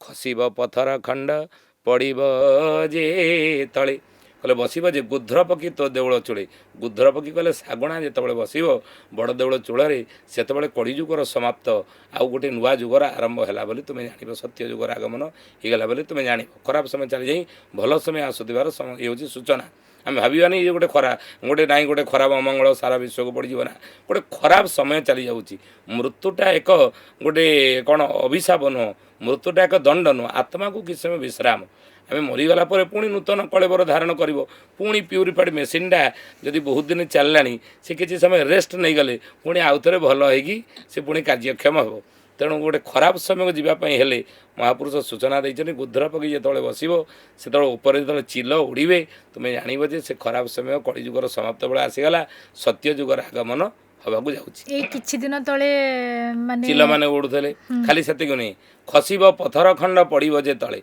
कहले बड़ देउल जो बारंबार पथर खसबार तुम्हें देखा आज ये घटना घटवा बाकी ना बड़ देउल पथर बारंबार बारंबार खसुची खसुनी कि बारंबार लिखिं खसिले अँला बेड़ारू हेब ए कली हत आपण श्रीमंदिर भितर को चलीजे महालक्ष्मी मंदिर डाहाण पटे देखिए गोटे बड़ पथर पड़ी चून मराही चिन्ह दिए मुझे जो जाए मुंडिया मारिदेकी आसे कहीं मालिकार यही पथर कथा लिखा जाइए से लिखिं फाटिब देउल गरभ पड़ब जे पथर जगमोहन रे रहिबे साई सार्ध 13 मास जगमोहन जगन्नाथ महाप्रभु रही देउलर गर्भगृह जो फाटी ये घटना सत होती श्रीमंदिर को लक्ष्य कर कहले आजिकल जदि विज्ञानी मैंने कहे मंदिर तो पथर तैयारी आ पथर न खसी कौन हाथी खसता ना कौन यहाँ गोटे गोटे जुगर समाप्त खराब जिनसर समाप्त सूचना हो पारे कि तथापि अच्युतानंद आहरी प्रमाण देले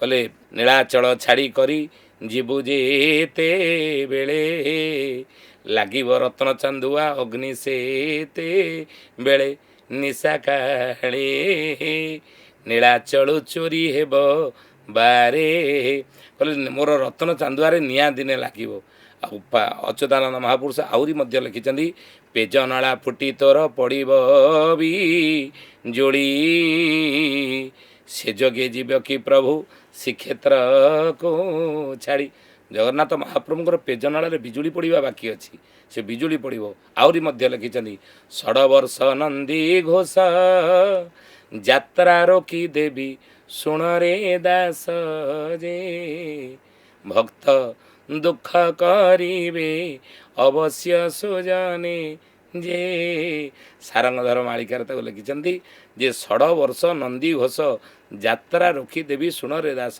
6 ବର୍ଷ ବଡ଼ ଦେଉଳ ବା ଶ୍ରୀକ୍ଷେତ୍ରରେ ରଥଯାତ୍ରା ଆଗକୁ ବନ୍ଦ ହେଇଯିବ ବୋଲି ମାଳିକାରେ ଲେଖା ଅଛି।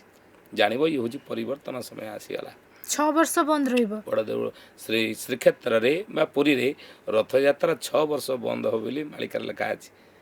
ଏ କଥା ଲେଖା ଅଛି। ଆଉ ଲେଖା ଅଛି 6 ବର୍ଷ 9 ବର୍ଷ ପୃଥ୍ୱୀ ଦେବୀ ହୋଇବେ ମ ଉନ 6 ବର୍ଷ ରଥଯାତ୍ରା ହୋଇବ ଗୋପ୍ୟାନ 6 ବର୍ଷ ରଥଯାତ୍ରା ବନ୍ଦ ହେବ 6 ବର୍ଷ ନନ୍ଦିଘୋଷ ବନ୍ଦ ହୋଇଯିବ ଆଉ 9 ବର୍ଷ ପୃଥ୍ୱୀ ଦେବୀ ଫସଲ ଉତ୍ପନ୍ନ ହେବନି ପୃଥ୍ୱୀରେ। ମହାପୁରୁଷ ଲେଖିଛନ୍ତି ବିଂଶ ଅଙ୍କ ଠାରୁ ଓଡ଼ିଶା ଦେଶରେ ହୋଇବ ଫସଲ ହାନି ଦିନକୁ ଦିନ ହୋଇବ ମହରଗ କଷଣ ଭୋଗିବେ ପ୍ରାଣୀ ମହରଗ ଦୁନିଆ ହେଇଯିବ। ତେଣୁ ବଡ଼ ଦେଉଳରୁ ରକ୍ଷା କରି ଅନେକ ଭବିଷ୍ୟତବାଣୀ କରିଛନ୍ତି। ଆହୁରି ମଧ୍ୟ ଲେଖିଛନ୍ତି କହିଲେ ପତିତ ପାବନ ନ ରହିବେ ଆଉ ସିଂହ ଦରଜା ପାଶରେ ଯେଉଁ ପତିତ ପାବନ ମୂର୍ତ୍ତି ରହିଛି ସିଂହ ଦରଜା ଭିତରେ ଆମେ ଦେଖୁଛେ ଯେ ସିଂହଦ୍ୱାର ଗୁମୁଟ ଭିତରେ ମହାପୁରୁଷ କହୁଛନ୍ତି ସେ ପତିତ ପାବନ ମୂର୍ତ୍ତି ଆଗକୁ ସେଠି ଉଠେଇ ଦେବେ ଆଉ ରହିବେ ନାହିଁ। ଆଉ ସେତେବେଳେ ଜାଣିବ ଯେ କଳିଯୁଗ ସମାପ୍ତ ହେଇ ଗୋଟେ ଯୁଗର ଆଉ ଗୋଟେ ଯୁଗର ଆରମ୍ଭ ହେଇଗଲା ବୋଲି। ପୁଣି ଆହୁରି ମଧ୍ୟ ମହାପୁରୁଷ ଲେଖିଛନ୍ତି ଯେ ଶିଶୁ ଅନନ୍ତ ମାଳିକାର ନାମ ପଟ୍ଟାମଡ଼ା ଲେଖିଲେ ଯେ ଶ୍ରୀବଡ଼ ଦେଉଳେ ଭୋଗ ନ ହୋଇବ 21 ଦିନ ଯାଏ ସୁଆରମାନଙ୍କୁ ବାଡ଼ି ଘୋଟିଯିବ ଛାଞ୍ଚୁଣି ବ୍ୟାଧି ପରାଏ।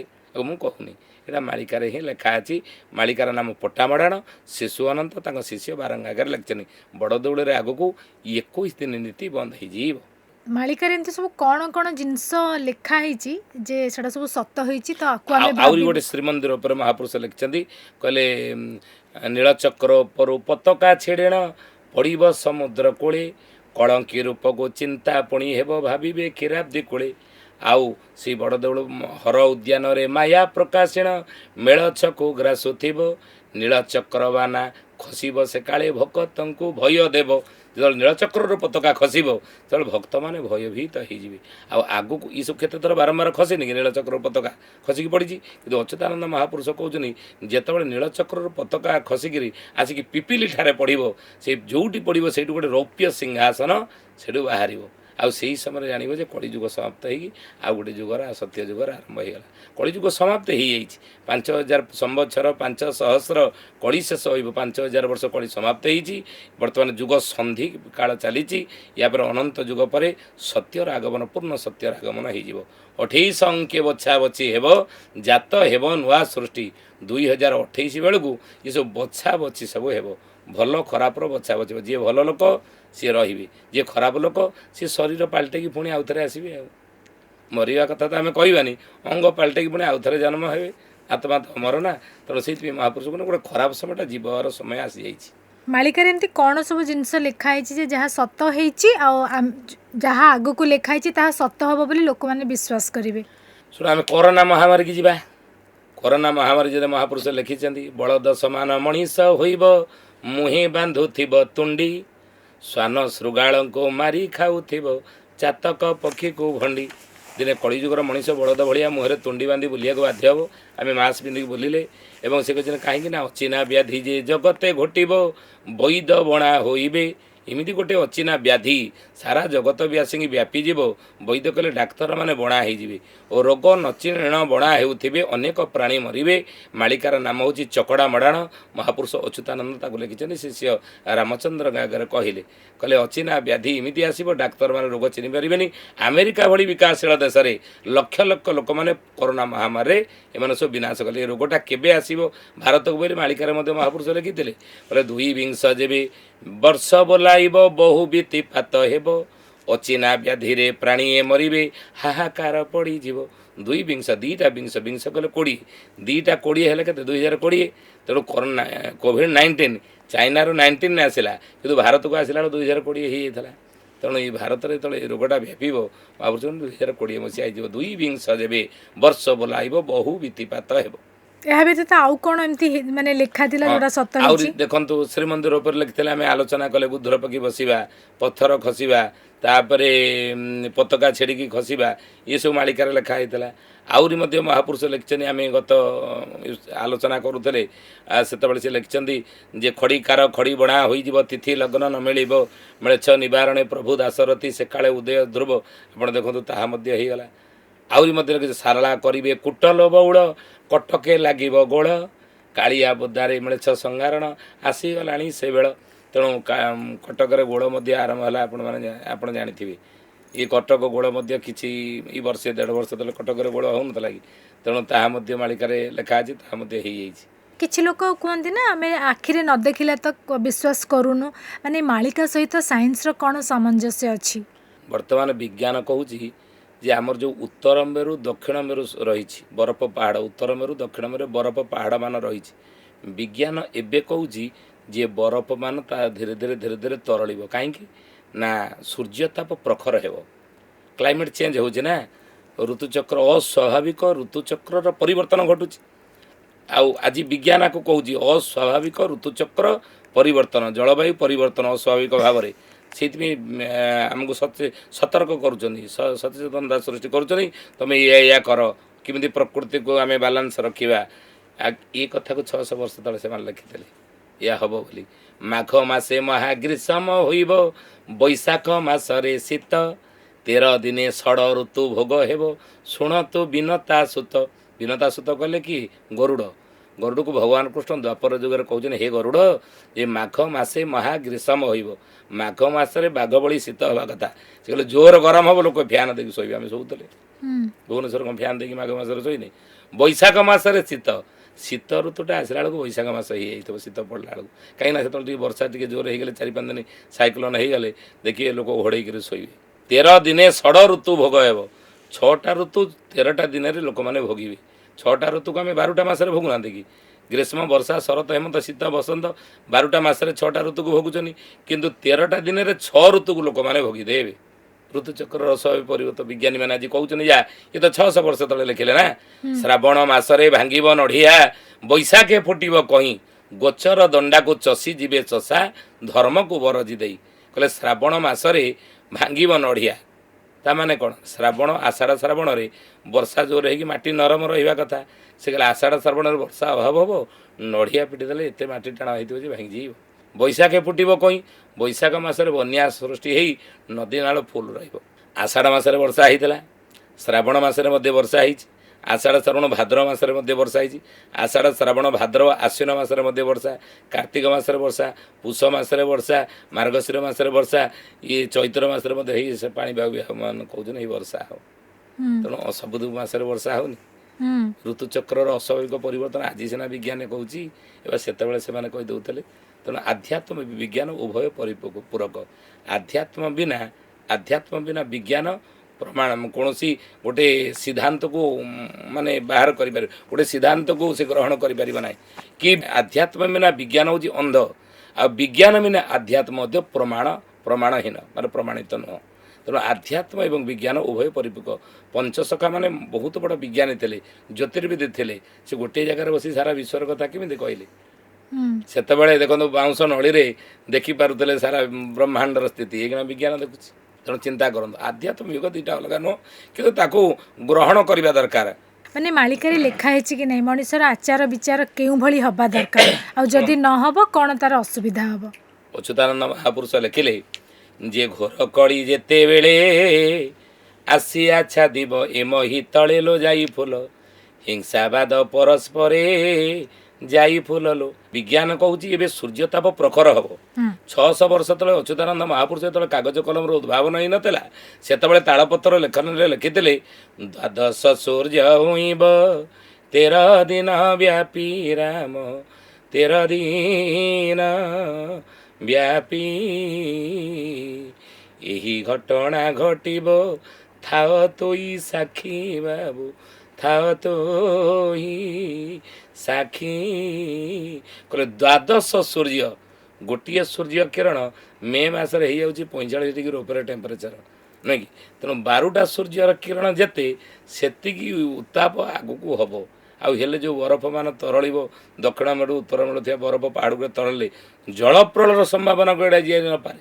मीन राशि शनि अच्छा ये सब जल प्रलय देखादेव अर्थ महापुरुष लिखिं जे हीरा पारा दुहे एकत्र होइबे मोर ध्यान पीठ ठारे हेतु रखी था कलिया भकत देखिबु तू नयन रे शिष्य रामचंद्र तले पचारे कहले जल प्रलय द्वारा क्यों माने प्रभावित हेबे ना बड़ बड़ देश गुड़िक समुद्र गर्भरे लीन हो अमेरिका आटलांटिक महासागर लीन हेब अधिक अंचल लीन हो बड़ बड़ देश गुड़िक समुद्र गर्भरे बुड़ब समुद्र जलपतन बढ़ीज आ शिष्य रामचंद्र पचारे आम ओडिशा जल प्रलयर सेमती किसी संभावना नहीं तो ना अच्छी ना केमिति अच्छी ना हीरा पारा दुई एकत्र होइबे मोर ध्यान पीठ ठारे हीरा कहले हीराकुद पारा कहले पारादीप हीराकुद अच्छी ओडिशार पश्चिम पट संबलपुर अंचल ओडिशार सबुठार बड़ नदी होची महानदी बाहर छत्तीसगढ़ महानदी उपर 1947 मसीह कार्य आरंभ ही 1958 मसीह कार्यक्षम होता सबुठार बड़ नदी बड़ बंधर नाम है हीराकुद बंध से हीराकुद बंधटा दिने भांगिब बोली ताको अच्युतानंद महापुरुष मालिकार लिखिछन्ति हीराकुद बंध भांगिले सी सेपटू सब संबलपुर अनुगुल ढेंकानाल ये सब पानी भसई भसई भसई भसई नहीं पड़ी आसो ओडिशार अर्खित दास मालिकार नाम महागुप्त पद्मकल्पर लिखिले कहले 26 ठावरे हीरा कुदौ छोड़ब हीरा कुदौ ये सब तो सब हम कहले 26 ठावरे हीरा कुदौ छोड़ब ये ओडिशा अर्धे भाग जलार्णव हेब ओडिशार अर्धे जलमग्न हो हीराकुद बंध भांगिले आम केते शुणी आसु हीराकुद बंध भांगी ये सब कथा जानी आपण कहले माने किसी तो तार समाधान थिबो ना आमे खाली काई कहबा भांगीबो बोली मैं न भांगीबा पई कोन करि परिबा सेटार भी तो समस्या कथा खाली लिखि थांती कि समस्याटा हेई जाइछि आपणकर शरीर रे गोटे घा हेई जाइछि से घार ट्रिटमेंट हम धीरे धीरे सब लोक लोक चरित्र जो बड़ी बर्तमान है महापुरुष लिखिले घोर कड़ी जिते बेले आसी आच्छादिब ए मही तले जाई फुललो हिंसावाद परस्पर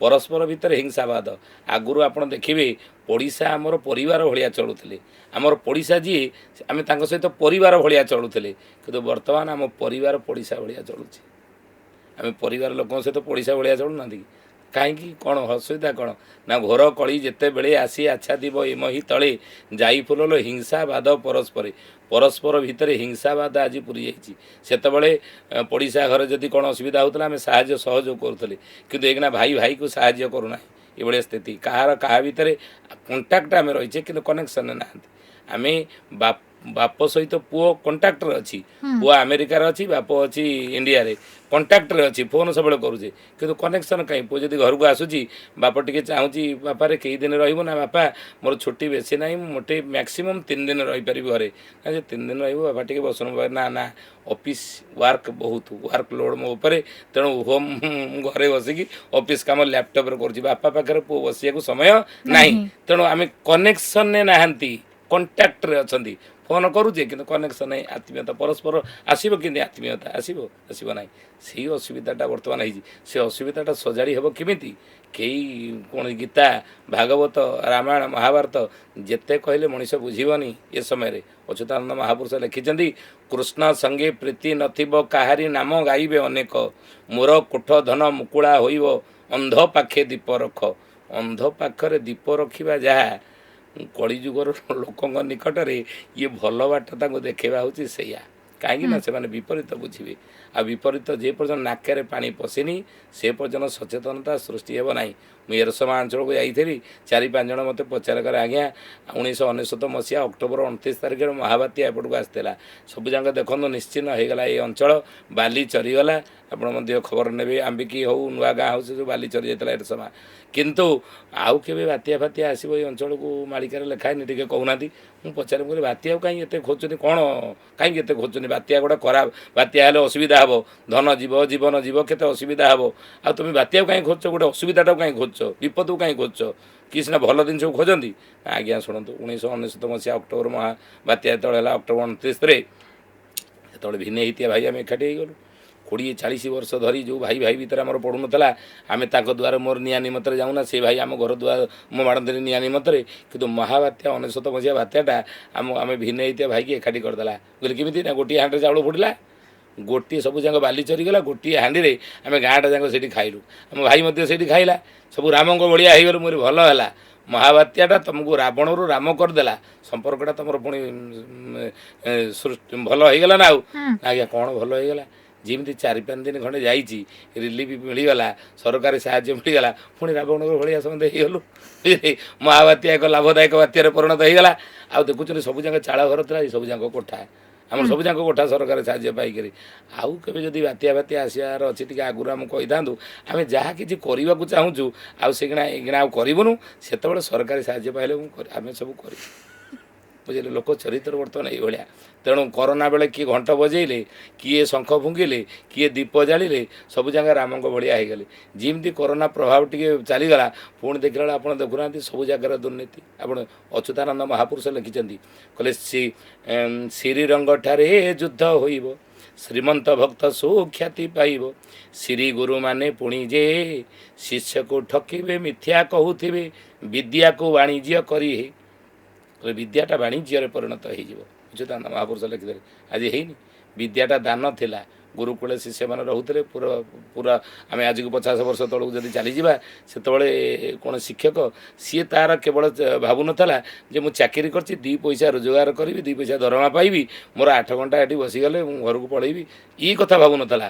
ସେ ବିଦ୍ୟାକୁ ଦାନ, କେମିତି ପିଲା ମଣିଷ ହେବ, ପିଲା ଭଲ ହେବ, କିନ୍ତୁ ଭଲ ଶିକ୍ଷା ପାଇବ, ସଂସ୍କାର ଲାଭ, ଭଲ ସଂସ୍କାର ପାଇବ। ଆଜି ସେୟା ଅଛି ନା? ଆଜି ବିଦ୍ୟା ବ୍ୟବସାୟରେ ପରିଣତ ହେଇଯାଇଛି। ଆଉ ତାହେଲେ ସେଠି ଆପଣ ଭଲ ଚିନ୍ତା କେମିତି କରୁଛନ୍ତି? କେତେ ଆପଣ ବୁଝେଇବେ? ହେବ ଗୀତା ଭାଗବତ ସେ କହିଲେ ଅନ୍ଧ ପାଖେ ଦୀପ ରଖ। ଗୋଟା ଅନ୍ଧ ପାଖରେ ଦୀପ ରଖିବା ଯାହା, କଳିଯୁଗର ଲୋକଙ୍କୁ ଆପଣ ଭଲ ଶିକ୍ଷା ଦେବା ହେଉଛି ସେଇଆ। କେହି ଗ୍ରହଣ ସହଜେ କରିବେ ନାହିଁ ଯେପର୍ଯ୍ୟନ୍ତ ନାକରେ ପାଣି ପଶିନି। ତେଣୁ ନାକରେ ଯେତେବେଳେ ପାଣି ପଶିବ, ଅଚ୍ୟୁତାନନ୍ଦ ଲେଖିଛନ୍ତି, ସର୍ବେ ହୋଇବେ ଏକ ମୁଖ, ଡାକିବେ ନାରାୟଣ ରଖ। ମାଳିକାରେ କୁହାଯାଇଥିବା ସବୁଠୁ ରହସ୍ୟମୟ ଘଟଣା କ'ଣ ଘଟିଛି? ଅଚ୍ୟୁତାନନ୍ଦ ଲେଖିଲେ, କହିଲେ ଫିରିଙ୍ଗି ଭାଷାକୁ ଯତନେ ଲେଖି, ପ୍ରାନ୍ତ ବେନିକ୍ଷର ରଖିବୁ ସାକ୍ଷୀ, ଏହି ଅମଳରେ ସତ୍ୟ ହୋଇବ, ଅଚ୍ୟୁତ ବଚନ ଆନନ ହୋଇବ। କହିଲେ ଫିରିଙ୍ଗି ଭାଷାକୁ ଯତ୍ନରେ ଲେଖିବ। ଏଇଟା ସାଧାରଣ ଲୋକମାନେ ପାଠ ପଢ଼ୁଆ ପିଲାମାନେ ବୁଝିବେ। ଫିରିଙ୍ଗି କହିଲେ କ'ଣ? ଇଂରେଜମାନେ। ତାଙ୍କ ଭାଷା ହେଲା କ'ଣ? ଆମେ ଯେମିତି ଓଡ଼ିଆ, ଆମର ଓଡ଼ିଶାବାସୀ, ଆମର ଭାଷା ଓଡ଼ିଆ, ସେଭଳି ଇଂରେଜମାନଙ୍କର ଭାଷା ହେଲା ଇଂଲିଶ। କହିଲେ ତାକୁ ତୁ ଯତ୍ନରେ ଲେଖିବୁ। ଇଂଲିଶଟାକୁ ଯତ୍ନରେ ଲେଖିଲେ ENGLISH ଇଂଲିଶ। କହିଲେ ପ୍ରାନ୍ତ ବେନିକ୍ଷର ରଖିବୁ ସାକ୍ଷୀ। ଆଉ ହାଡ଼ିଦାସ ମହାପୁରୁଷ ଲେଖିଛନ୍ତି, ପ୍ରାନ୍ତ କହିଲେ କ'ଣ? ଶେଷ, ବେନିକ୍ଷର ତା ପାଖ ଅକ୍ଷର, ଏଇ ଦୁଇଟାକୁ ସାକ୍ଷୀ ରଖିବୁ। ତହିଁ ଅମଳରେ ସତ୍ୟ ହୋଇବ, ସେହି ଅମଳରେ କଳିଯୁଗ ଶେଷ ହୋଇ ସତ୍ୟ ଯୁଗର ଆଗମନ ହେଇଯିବ। ଅଚ୍ୟୁତ ବଚନ ମହାପୁରୁଷଙ୍କ ବଚନ ମିଥ୍ୟା ନହିବ। ଆଚ୍ଛା, ଯଦି ଲେଖିଛନ୍ତି ଫିରିଙ୍ଗି ଭାଷା ଇଂଲିଶ ENGLISH, ପ୍ରଥମ ଅକ୍ଷର ହେଲା କ'ଣ ନା ଇ। ଇରେ କହୁଛନ୍ତି ଇଂରେଜମାନେ ଆମ ଦେଶକୁ ଶାସନ କରୁଥିଲେ, ଆମେ ପରାଧୀନ ହେଇଥିଲେ। ସେମାନେ ଯେତେବେଳେ ଆମ ଦେଶ ଛାଡ଼ିକି ଗଲେ, ତାପରେ ଆମ ଦେଶକୁ ଶାସନ କଲା କି? ଅଚ୍ୟୁତାନନ୍ଦ ଲେଖିଲେ, କେ ରାଜା ହୋଇ କେହି ରହିବେ ନାହିଁ, ବିରଜା ଶାସନ ହୋଇବ ମଇ, 1356 ଦଳ ଭାରତେ, ଠିକେ ଠିକେ ରାମ କହିଲି ତୋତେ। କହିଲେ କଳିଯୁଗରେ ଶେଷ ବେଳକୁ ରାଜା ହୋଇ କେହି ରହିବେ ନାହିଁ। ଆଜି ଦେଖନ୍ତୁ, ରାଜା ହେଇ କେହି ନାହାନ୍ତି। ଜଣେ ରାଜା ଅଛନ୍ତି, ଶ୍ରୀ ଶ୍ରୀ ଗଜପତି ଗୌଡ଼େଶ୍ୱର ନବକୋଟି କର୍ଣ୍ଣାଟକ କଳବରେଶ୍ୱର ଦିବ୍ୟ ସିଂହ ଦେବ, ସିଏ ଅଛନ୍ତି ରାଜା ଅଛନ୍ତି, କିନ୍ତୁ ଶାସନ ତାଙ୍କର କ'ଣ ଅଛି ନା? ଶାସନ ନାହିଁ। ତେଣୁ ମହାପୁରୁଷ କହିଲେ ରାଜା ହୋଇ କେହି ରହିବେ ନାହିଁ, ରାଜା ହୋଇ କେହି ନାହାନ୍ତି। ବିରଜା ଶାସନ ହୋଇବ ମଇ। 2ଟା ପାଞ୍ଜି ଆମର ଚଳୁଛି, 1ରେ ଜଗନ୍ନାଥ ପାଞ୍ଜି, 2ରେ ବିରଜା ପାଞ୍ଜି। ଆମେ ଦେଖୁଛେ ଜଗନ୍ନାଥ ପାଞ୍ଜିରେ ଯଦି ବାହାଘର ନାହିଁ, ବିରଜା ପାଞ୍ଜି ଦେଖିଦେବା, ଯଦି ଥିବ କରିଦେବା। କିନ୍ତୁ ଆଗେ ଜଗନ୍ନାଥ ପାଞ୍ଜିକି ଆମେ ପ୍ରାଧାନ୍ୟ ଦେଉଛେ, କିନ୍ତୁ ଅଚ୍ୟୁତାନନ୍ଦ ମହାପୁରୁଷ ମାଳିକାରେ ଲେଖିଦେଲେ ଆଗକୁ ବିରଜା ପାଞ୍ଜିକି ହିଁ ପ୍ରାଧାନ୍ୟ ଦେବେ। ଆଉ ସେତେବେଳେ 1356 ଦଳ ଭାରତେ, 1356 ଦଳ ଭାରତରେ ହେଇଯିବ ସେତେବେଳକୁ। ଏତେ କଥା। ତାପରେ ପ୍ରଥମେ ହେଲା ରାଜା ହେଇ କରିବେନି, ତାହେଲେ ଇଂରେଜମାନେ ଗଲା ପରେ, ତାପରେ ଆମ ଦେଶକୁ ଶାସନ କଲେ କିଏ? ଯଦି ରାଜା ନାହାନ୍ତି, କିଏ ଶାସନ କଲେ? ପରେ କେଉଁ ଅକ୍ଷରେ ଆସୁଛି? ଏନ୍। ମହାପୁରୁଷ ଲେଖିଥିଲେ, କହିଲେ ପଞ୍ଚନାମ ପୁଣି ଆର୍ଯ୍ୟାବର୍ତ୍ତର, ରାମଦାସ ତୁ ଦେଖିବୁ ନେତ୍ରର। ଭାରତର 5ଟା ନାଁ ହେବ। ଦେଖନ୍ତୁ, ଏ କେତେ କଥା ସେ ସମୟରେ 600 ବର୍ଷ ତଳେ କହିଛନ୍ତି। ପ୍ରଥମେ ଆମ ଭାରତର କ'ଣ ଗୋଟିଏ ନାଁ? 5ଟା ନାଁ। ଅଚ୍ୟୁତାନନ୍ଦ ଲେଖିଲେ ମାଳିକାରେ, କହିଲେ ପ୍ରଥମେ ଅଜନାଭଶ୍ଚ, ଆର୍ଯ୍ୟାବର୍ତ୍ତଶ୍ଚ ଦ୍ୱିତୀୟ, ତୃତୀୟ ଜମ୍ବୁ ଦ୍ୱୀପଶ୍ଚ, ଚତୁର୍ଥେ ଭାରତସ୍ତଥା। ଆମ ଦେଶର ପ୍ରଥମ ନାଁ ଥିଲା ଅଜନାଭ, ଦ୍ୱିତୀୟ ନାମ ହେଲା ଆର୍ଯ୍ୟାବର୍ତ୍ତ। ପୁରା କାଳରେ ଆପଣ ଦେଖିବେ ରାଣୀମାନେ ତାଙ୍କ ସ୍ୱାମୀକି ଆର୍ଯ୍ୟପୁତ୍ର ବୋଲି ଡାକୁଥିଲେ, ନୁହେଁ କି? ତେଣୁ ଦ୍ୱିତୀୟ ଆମ ଭାରତର ନାମ ହେଲା ଆର୍ଯ୍ୟାବର୍ତ୍ତ, तृतीय जम्बू दीपश्च ये आम भारत सारा विश्व में 7टी द्वीप 7टी द्वीप भितर एवं कौन ना जम्बूद्वीप हूँ श्रेष्ठ जम्बूद्वीप भितर 9टी वर्ष भितर आम भारत वर्ष श्रेष्ठ तेणु आम देशर तृतीय नाम है जम्बूद्वीप चतुर्थे भारत तथा आम भारतर चतुर्थ नाम आम देशर चतुर्थ नाम हूँ भारत अच्युतानंद महापुरुष लिखिं पंच नाम पुणी आर्यावर्त जो पंचम ना हम से देख राजा शासन रही अन्य शासन आसो गणतंत्र आसला राजतंत्र गला पंचम ना कौन आम भारतर हम केतबले हेब अच्युतानंद महापुरुष लिखिं ब्रह्म भक्ति वेद बार धाड़ी अंक थिब बाबू धाड़ी अंक थिब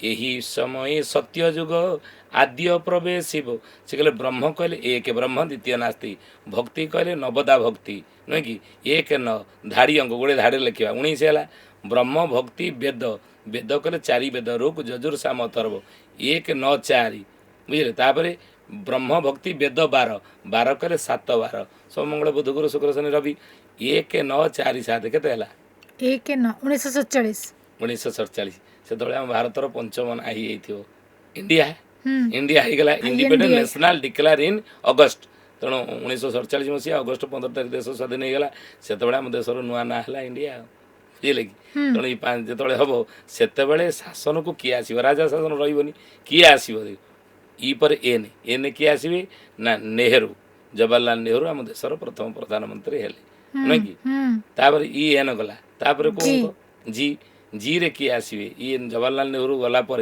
तापर आम देश को शासन कले कि ना जी रे गुलुजार बोली जहाँ को कही भारत विदुर अटई से अच्युत लिखिले कहले गुलजारलाल नंदा आम भारतर प्रधानमंत्री हेले एन पर नेहरू पर कामचला प्रधानमंत्री नुहे कि से द्वापर जुगर थे विदुर बोली विदुर स्वयं दासीपुत्र विदुर थे जमराज मांडवी ऋषिंर अभिशाप पाई दासीपुत्र विदुर रूप में द्वापर जुगर जन्मग्रहण करते बुझे कि एन जी गला तापर को अक्षर एल रे किए पुणी आम देश को शासन कला अच्युतानंद लिखिं 600 वर्ष तले किए शासन कर से लिखि कहले लाल बाहादुर नाम होइब बुझे धर्म युधिष्ठिर नाम बहिब लाल बहादुर शास्त्री है कि गुलजारलाल नंदा एन जी पर गुलजारलाल नंदा पर लाल बहादुर शास्त्री आम देशर प्रधानमंत्री लाल सी धर्मनंदन नाम बहिब द्वापर जुगर सी थे धर्मनंदन युधिष्ठिर लाल बहादुर शास्त्री तांको परे पुणी आम देश को शासन कर कि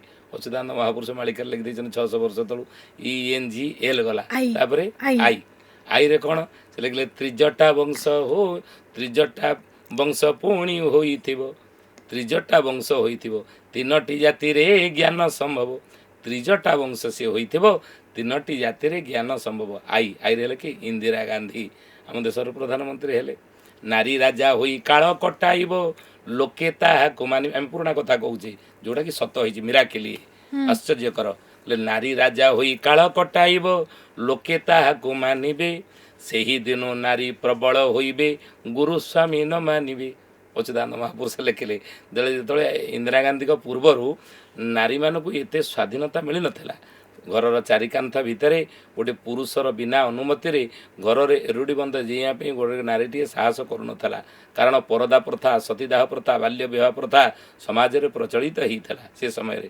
परदा हाथ गोड़ाणी घर चारिकांथा भितर रोते पुरुष केन्द्रिक समाज थिला नारी घर काम करता पुरुष मैंने बाहर को बाहर बजार घाट करुले बर्तमान ताहा नहीं ताहा ये नारी की स्वाधीनता देला कि नारी बाहर को बाहरला कहाँ ठारू ना नारी राजा होई काल कटाइब लोके ताहाको मानिबे इंदिरा गांधी जो प्रधानमंत्री हेले तो नारी मान को स्वाधीनता देखो से समय 600 वर्ष तले से लिखिं मालिकारे देखो कि सत घटना नहीं कि आउ से ही दिन नारी प्रबल होइबे गुरु स्वामी न मानिबे कथा महापुरुष लिखिं आम साड़ू को आलोचना करिया ठीक नुह तेणु महापुरुष एक कथा मत आई रहे इंदिरा गांधी ये त्रिजटा वंश होइथिबो त्रिजटा किए ना अच्युतानंद महापुरुष मालिकार नाम तत्वबोधन लिखिले जेते बेले राम वन को गले सीता चोरी कला रावण भले अशोक वन रे रखिला नहीं आउ त्रिजटा नामे असुरी जगाई असुरुणी मानक जगैकी रावण सीता को रखिला अशोक बनरे सी असुरुणी प्रभु जो 7 समुद्र सेतुबंध बांधिले अच्युतानंद महापुरुष लिखिं हाड़ीदास लिखिं 7 दिन जे अंधार बहुड़ सूर्य न होइबे देखा श्रृगाल कुकुर घरे पशिजे कहीं न करेंगे रक्षा 7 दिन दिने कड़ी जुगर अंधार हो हाड़ीदास लिखिं आउ सत्य जुगर 7 दिन अंधार हो त्रेता जुगर 7 दिन अंधार हो द्वापर जुगर 7 दिन अंधार हो कड़ी जुगर 7 दिन अंधार हो तेणु प्रभु 7 समुद्र से सेतुबंध बांधिले 7 समुद्र कौटी बानर सेना मान सहयोग लंका जिते विजय यात्रा कले रावण को मारिले एवं कुंभकर्ण इंद्रजित को मारिकी स्वर्णमयी लंकार लुहार मही बुलेदेले विभीषण को राजा करदे हे विभीषण तू राजा ह नुहे कि विभीषण को आउ गोटे बर देले अमर बर तू मोटे मरबू ना अश्वत्थमा बड़ी व्यास हनुमान विभीषण कृप परशुराम सप्तैते चिरंजीवीन ये 7 जन होचने संसार अमर आउ जन अमर होचने स्वयं किए ना मार्कंड महामुनि अष्ट ये होचने अमर तेणु अमर बर विभीषण पाइला राणी होइला सेहु मंद धरी अभिषेक है विधवा नारी प्रभु जो सीता को उद्धार कले यही समय सीता पाद तले पड़े त्रिजटा व्यर्थ हेब कि मो सेवा गोटा ठाकुरे ठाकुरे तो मो बापा को वर देदेले राजा करदे लंकापुरे अमर बर देले आ मु कौन मो सेवा गोटा कौन व्यर्थ हे हे भगवती मत कि बर दिंतु प्रभु पचारे कले ये किए तुम पाद तले पड़ी कौन कौच हे भगवती ना विभीषण से अटे दुहिता मोर उपकारी नाम त्रिजटा आपणकर जमी उपकारी विभीषण आपण ता जो रावण को मारी पारे आ जो मो जीवन रहा ये तारी झी त्रिजटा आ सी कौच बापा को बर देला गोटे बरफर कौन दिह ना अच्छा अच्छा हो त्रिजटा कई दिन मो स्त्री सेवा करूँ कहलु अशोक वन ना दिने दिन होते मुझे छाड़ी था किंतु अच्युतानंद लिखिले तत्वबोधिनी मालिकार 13 मास मुई सेवा करी सेवार फल मुझे मागिली कहले दिन 13 मास सेवा करी है जा कली जुगर तो 13 पुरुष हस्तिना सिंहासन बसी शासन करी से त्रिजटा बर पाई 13 पुरुष हस्तिना सिंहासन बसी कली जुगर शासन कर तेणु महापुरुष लिखिं आई रहे इंदिरा गांधी तांको पुणी शासन क्षमता को किए आसो एस आबरला एस अच्युतानंद महापुरुष जुगर लिखिले बा बेनी अक्षर को साक्षी रखिबू प्रांत बेनिक्षर रखिबू साक्षी प्रांत कले शेष ता पाख अक्षर को साक्षी रखिबू से 2टा अक्षर कलिजुगर समाप्त ही सत्यजुग आसीजीव ये सरला कौन ना 7 कौन ना 7 विडो 7 विधवा अच्युतानंद महालिकार लिखिं कहले 7 रांड जेबे होइबे मेल से काले शेष हेब कली काल तही अमल रे सत्य होइब अच्युति वचन आनन होइब तेल 7 विधवा द्वारा ये भारत वर्ष शासित हम आम देखुचे भारतर जो शीर्ष रही राष्ट्रपति जो नाइबा तो सबू राज्य में 7 जन विधवा जो मुख्य रे 7 जन विधवा जो होइजिवे से जान जुग शेष हो सत्य जुगर आगमन होगला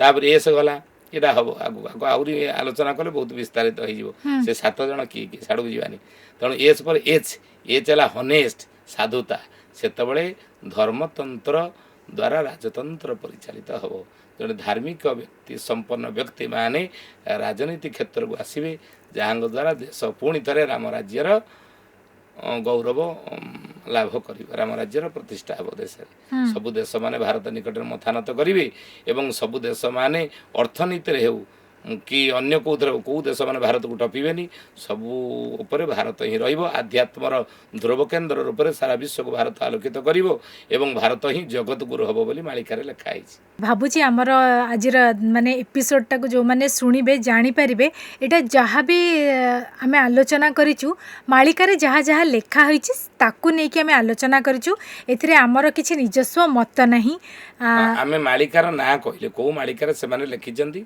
अतीत जहाँ भविष्यवाणी करते गोटे गोटे हो सत होमें मानि पारती न मानि पारती जदि घटना आम ये आलोचना कर आगुरी कहीं कहलनी जो घटिया पूर्व कहीं कहलनी आगुरी भी बहुत कुहाई युद्धर कथा आम कही कि अचिना व्याधि कथा आम कही कि किए के कहते आज्ञा आगुरी कहीं कहलेनी जदि आगुरी तुम कह से कहते हे डर कहीं ये डरले एमती कही कौन कर आगुरी कहले कहे डर घटीगला कहे आगुरी कहीं कहलनी बुझे कि तेणु मालिका वचन न होइबान ये केवे मिछ हेब ना महापुरुष लिखिं ठिकणा अच्युत कले ठ तेने बामे पांच रखिले जे ठकी जीव मीन शनि भले ये मीन शनि जोग पड़ी यही समय 25 ରୁ 27 मसीहा प्राकृतिक विपर्य जोर देखादेव युद्धर घनघटा प्रबल देखादेव कि अखिल विश्व गायत्री परिवार गुरु मोर गुरुदेव वेदमूर्ति तपनिष्ठ पंडित श्रीराम शर्मा आचार्य कहते ये सबू पर पुणी थर गोटे नुआ जुगर परिवर्तन हो सावधान युग बदल है युद्धर से भाई तृतीय विश्वयुद्धर रूप नहीं युद्ध देश देश में चलती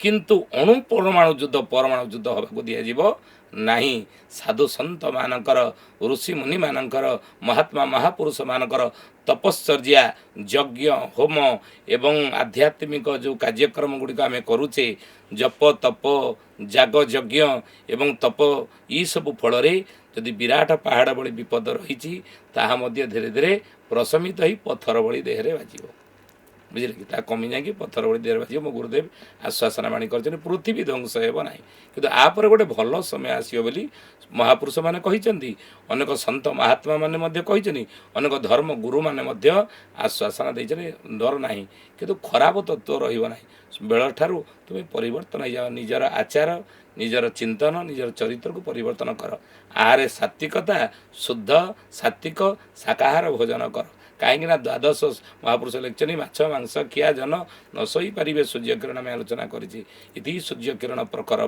प्रखर हो खराग बहुल तरु तृण जीव सुखी कली शेषे बाबू यहाँ ही हो मालिका जहाँ अच्छे लगी प्रबल सूर्य किरण प्रखर बहुत आगो आप देखिए सही पारे मनीष ये तो कम करना कि लेखा जंत्र मान उलटी पड़ो पढ़ा ज्ञानी हे बड़ा कंप्यूटर कम करनी इंटरनेट फेल हो साइबर अटाक हम अन्य ग्रहर लोक मैंने आसवे बुध ग्रह लोक मैंने पृथ्वी में पहुँचे बुध ग्रहर लोके आसी पहुँचे अर्थात एलियन आसवा कथा महापुरुष भविष्यवाणी कर एलियन मैंने आसवे सतरे आसीबे केबे आसीबे आरी भीतर आप देखिए माने मीन शनि जोग माने 2026 मसीहा 27 जाके जो 26 रु 27 भितर आसीबे 25 ରୁ 27 भितर मीन शनि जोग आ भीतर एलियन माने मते आसीबे मु भावुची दर्शकों को आमर आज एपिसोडटा बहुत भल लगी थैंक यू आपण आसिले मालिका विषय आम सहित आलोचना करें दर्शक बंधु ये मुझे आउ थे कही रखुची एटा आमर निजस्व मत नुहे मालिकार जहाँ लेखा होईची से विषय आम आलोचना करिचु आपण को मालिका विषय